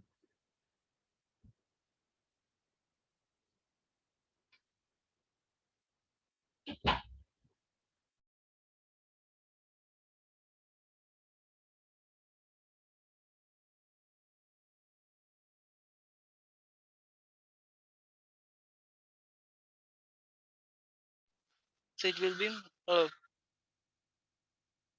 minus of 2m minus of mr by 2 plus mr by 4m. Sir, I got minus Hmm. 5. Minus. See, it's very simple. If I can add mr minus 2m, basically plus 2m into minus r, something this way, and m into minus r by 2, right? This is the x value upon, if you add all mass, it's 4m. The xm turns out to be how much? So it is minus mr minus is minus 5, right? Minus 2m and minus m minus mr and minus mr by 2, minus 3 mr by 2. So minus 3 r. So minus 3r by 8, right? Yeah. And y same is pretty simple. Only one object is in the Yes. y-axis, so it's m into Root root 3 3r r by by 2. 2 3r by 2 upon 4 by 4m. m. So it is root 3r by 8. So 8 is everywhere, no? And therefore the distance will be under root of square and net. So that will give you, r by 8 you can take common. So 3 square is 9 plus 3. 12. 12 is 2 root 3, which is root 3r by.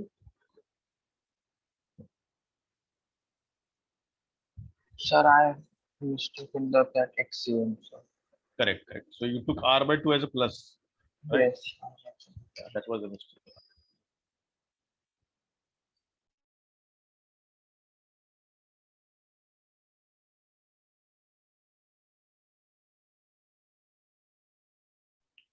Okay. So how many of you got an answer? Everyone or someone is still not getting the answer? Anyone finding it very difficult?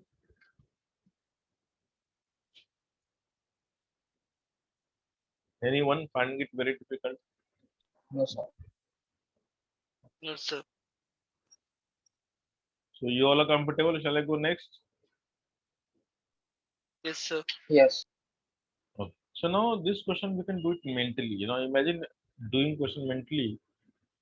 And the purpose of this particular exercise is to acquaint you with the various perspective of thinking, and that can enhance the process tremendously and very fast. So in a variety of situations, we can simplify things like this. So now let me give you the other perspective of thinking.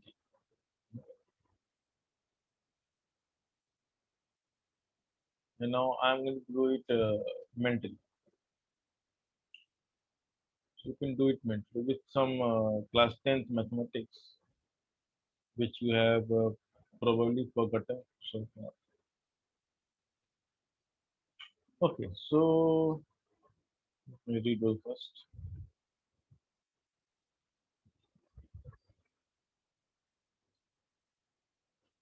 So this is the origin. And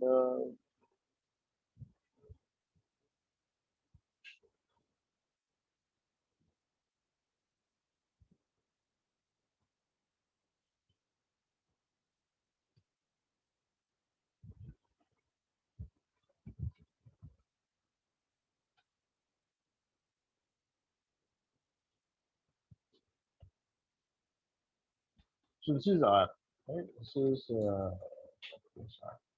So I can just join these 2 points. And we know in a semicircle it's a right angle. So this is a 2R. This is R. This will be how much? Root 3R. If you use the Pythagoras, you can get the answer. So this part I'm not doing, but you can get. Now this is A. This is 2A. This is A. So what I can say that this 2M we can write as M plus M. Imagine that two masses kept there of mass M and M. So this M and this M, which are because these two are equal values. So where is the center mass of these two masses? Because of symmetricity, we can say these two mass must have center mass here, right? Yes, sir. So I can replace this mass and I can replace this mass by a single mass of value 2M kept here. Okay. Now what we are left with? We are left with this mass, which is M. Now where do we expect these two mass center mass? R by 2. At the midpoint of these two lines. Yes. So this is again 2M and I can replace this mass and I can replace this mass. Now I have left with these two mass. Now what we have is something new. So we have these two mass. And fortunately it is exactly equal value. So where is the center mass? So now see, in fact, I can locate it graphically or the exact position where the center mass. And now you can also see it, it's there. Now from the midpoint theorem, if this is root 3R, this must be root 3R by 2, this line. Because this is Yes. the midpoint of the line and this is midpoint of the line, and therefore this is root 3R by 2 and this is half of that, which is root 3R by 4.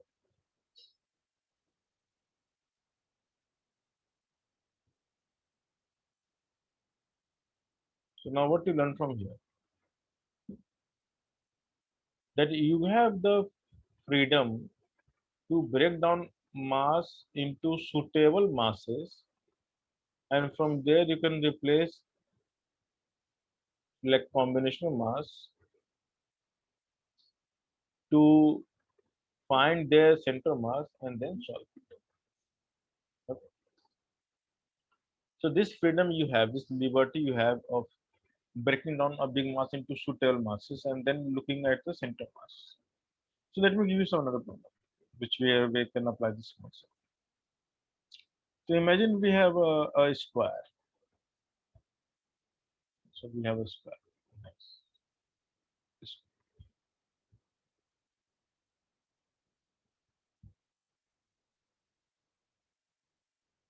So we have a square lamina. Lamina means a planar sheet actually. And from here I'm going to remove 1/4 of it.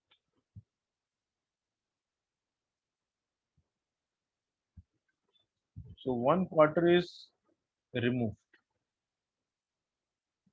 So now we have the left out. This is called the truncated lamina. It's truncated.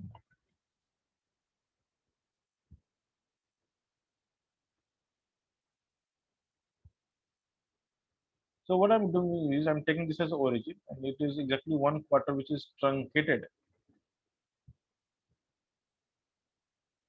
And now I'm asking find the XCM, find the YCM, and find the XCM, YCM without doing any calculation. You can do it mentally actually.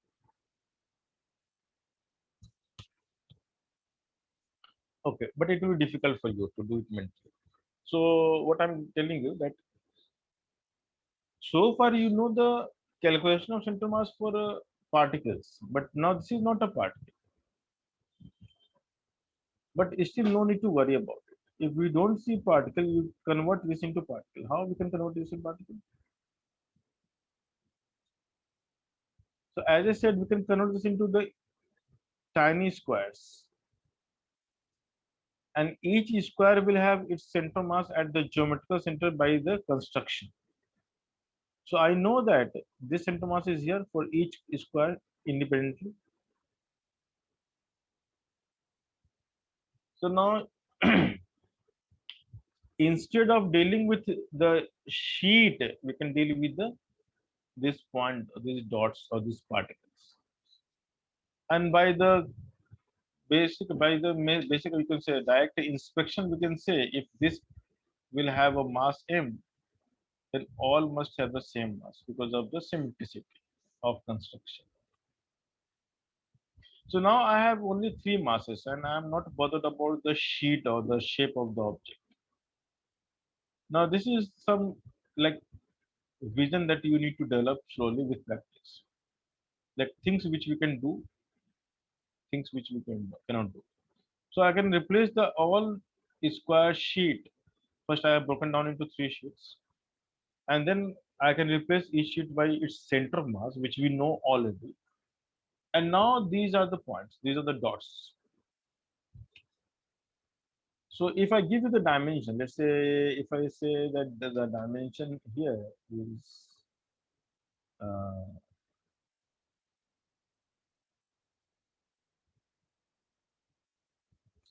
if I say the dimension is 2a, then each dimension of the square will be a and a, right? This is so. What is the coordinate of this? Of in fact, this is not required. So what I can do next is I can do smartly one thing. I know that these two mass will have their center mass where exactly Oh, at the origin. So now even this is not required. Now I can remove this also. So I'm left with only just two masses, 2m and m. And because it's a 2m and m, it means it will divide this line into three equal segments. If you break this in line into three equal parts, then 2m will be heavier mass, so center mass is going to be at this location. And I can relate the answer. Okay, now I know the answer directly. This is center mass of this entire system.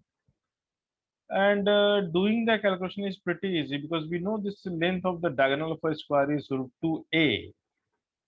Half will be root 2a by 2, which is a by root 2. And then 1/3 of that.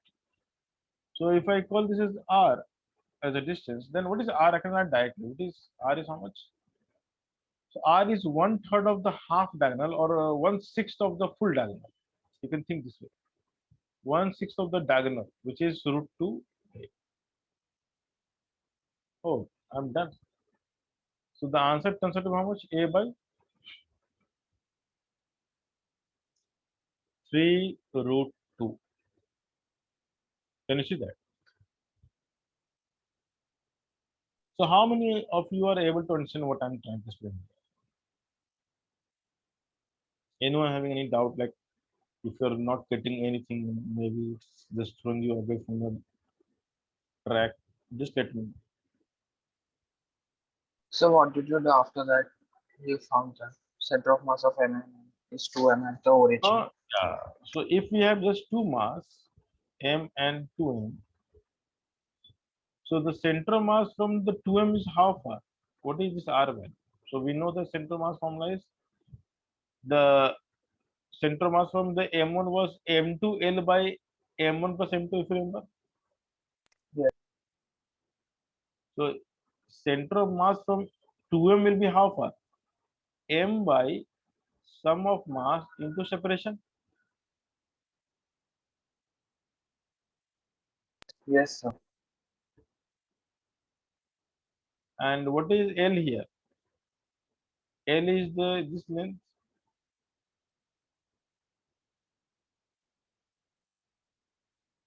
Yes. And what is L basically? L is the half of the diagonal of this small square. L is half of the diagonal. Yes. So what is L by 3? So L by 3 will be how much? A by 3 root 2. Yes, sir. Understood? Okay. So anybody else having any doubt? Or so now the question is, what is the x coordinate? So the coordinate we can easily find because it is exactly a 45-degree angle. So we can say x coordinate is minus r cos 45. And in fact, the y same is also same, minus r cos 40. And this turns out to be minus a by 6, minus a by 6. Of course, you can do by a variety of methods, but I'm saying that given a thing that we can always do manipulations like this. Now, looking at the line of symmetricity, understanding the symmetricity will help you in realizing the location. So you can guess where it should be the location. And if you can guess the location, then things will be easier for you.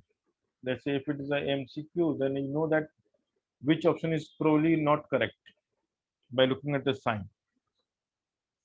So you know that x cannot be negative at all. So you know this option is rejected. So these ideas will help you in answering the question faster. So in many cases, you can eliminate the wrong options, and then you're left with the right options, which you can deal with. So is this clear? So later on, we are going to see some other method to solve this question, but right now, this is the general way of attempting any problem. Yes.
Okay, so a wire is given to you and it is just bent in a shape of a right angle triangle.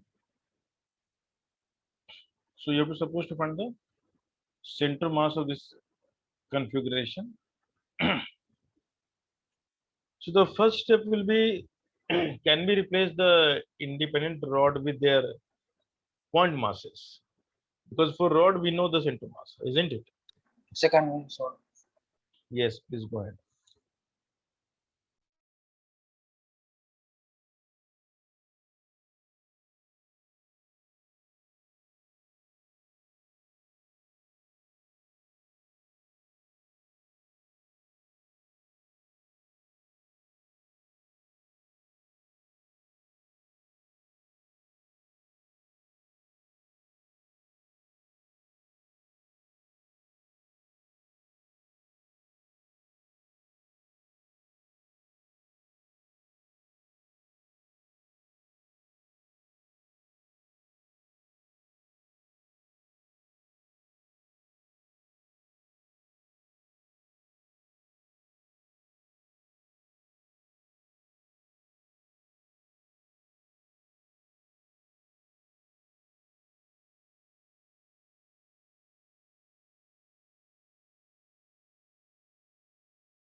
Hello. Hmm. Now the answer is a by 2 plus a root 2 divided by root 2 plus 2. This axiom and Hmm. YCM is also same. Yeah, so you can simplify this term.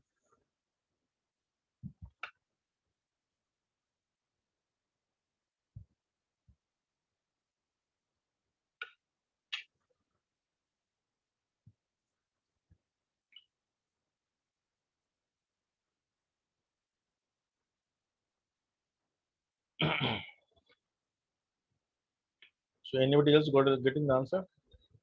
so final step 7.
So can you solve this?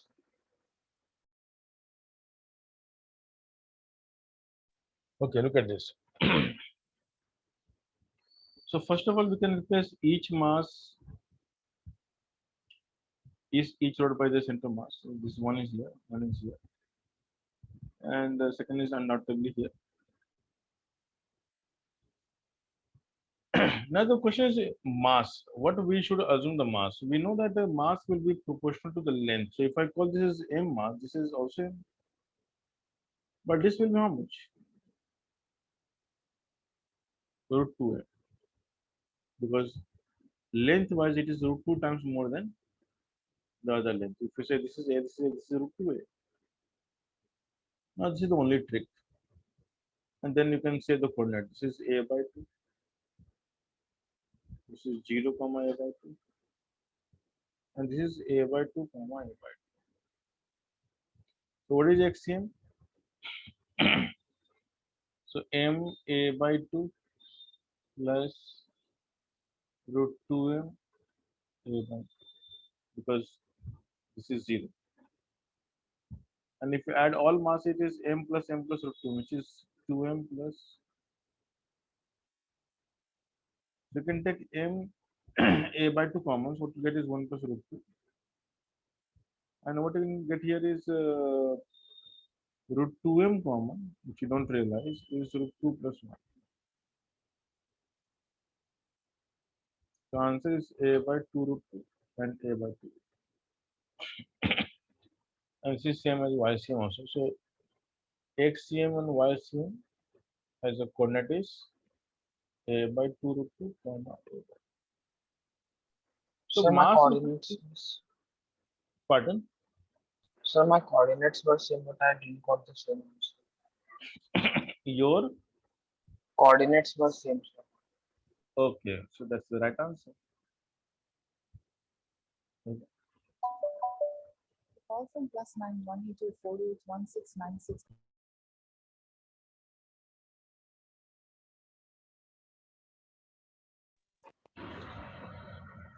So I hope this is clear to all of you. Yes, sir. Okay. So the idea is simple. The idea is when we have the coordinates,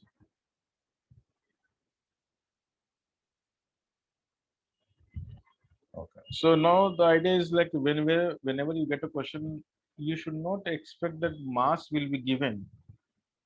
So by some proportionality relation, whether it's a relation of length proportionality or area proportionality or volume proportionality, you should be able to assign some mass and then you solve the question, because eventually mass does not matter. What matter is the ratio. Therefore, in the calculation of center mass, the relative mass is important, not the absolute mass. So I really need not to know the actual mass to get the question. Okay. So we can do one more problem, or maybe the last problem for today. We'll continue our discussion in the next lecture. So we have something called H2O molecule. So this is, let's say, O, and we have two H atoms.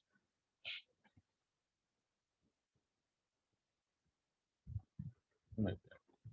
Slightly.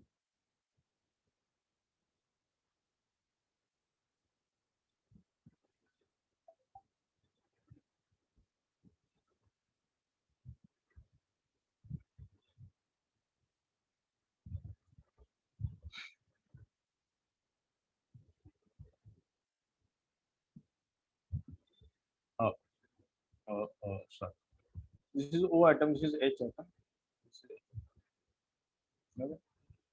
And the bond length is, let's say, D, and the angle between this is theta, which is normally 104 or 105 degrees because of the valence shell electron repulsion theory. Now the question is, find the distance of center mass with respect to O atom.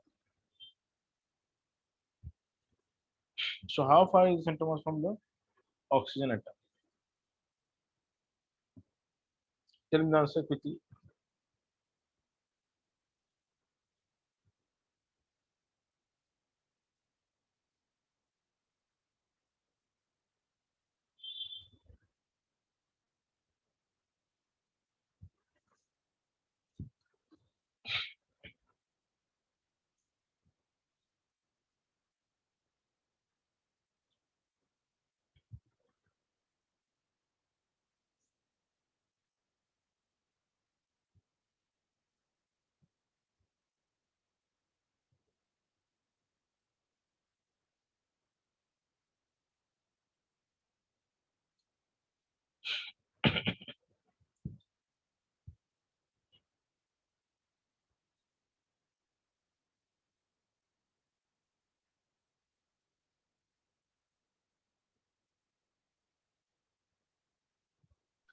So 0 comma minus of d cos by 2 by 9.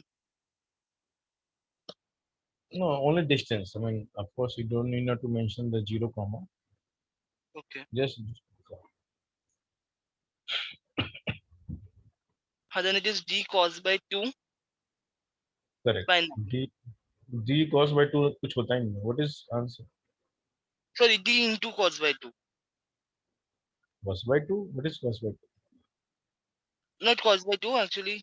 Cos theta by 2, actually. I'm just Oh, d cos theta by 2. D into of cos theta by 2 by mhm, 9. correct. That's the right answer. So it is a D cos Sir, theta it by d cos theta by into 9. yeah D cos theta by 2 by 9. Yeah. So if you're getting this answer,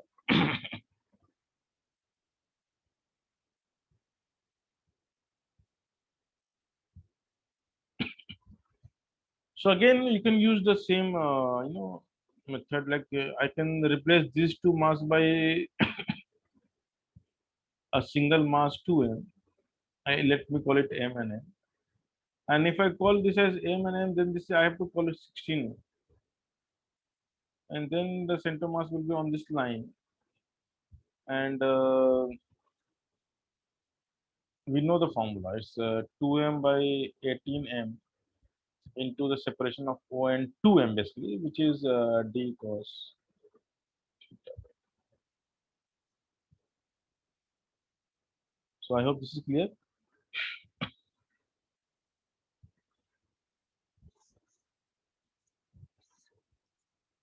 Okay.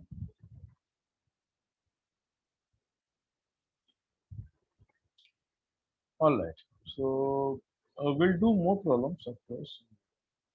And I hope you have also practiced in tutorial session. In tutorial, I hope you have done the SC Verma, right?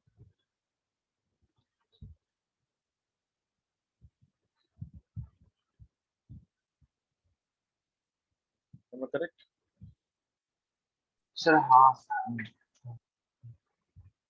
The basic one, the simple mass calculation. Sir, till uh, that circular disc. Okay. So in the next lecture, we'll start with a very interesting problem called magic brick problem. So you can just remind me, then I'll start. Bye and take care. My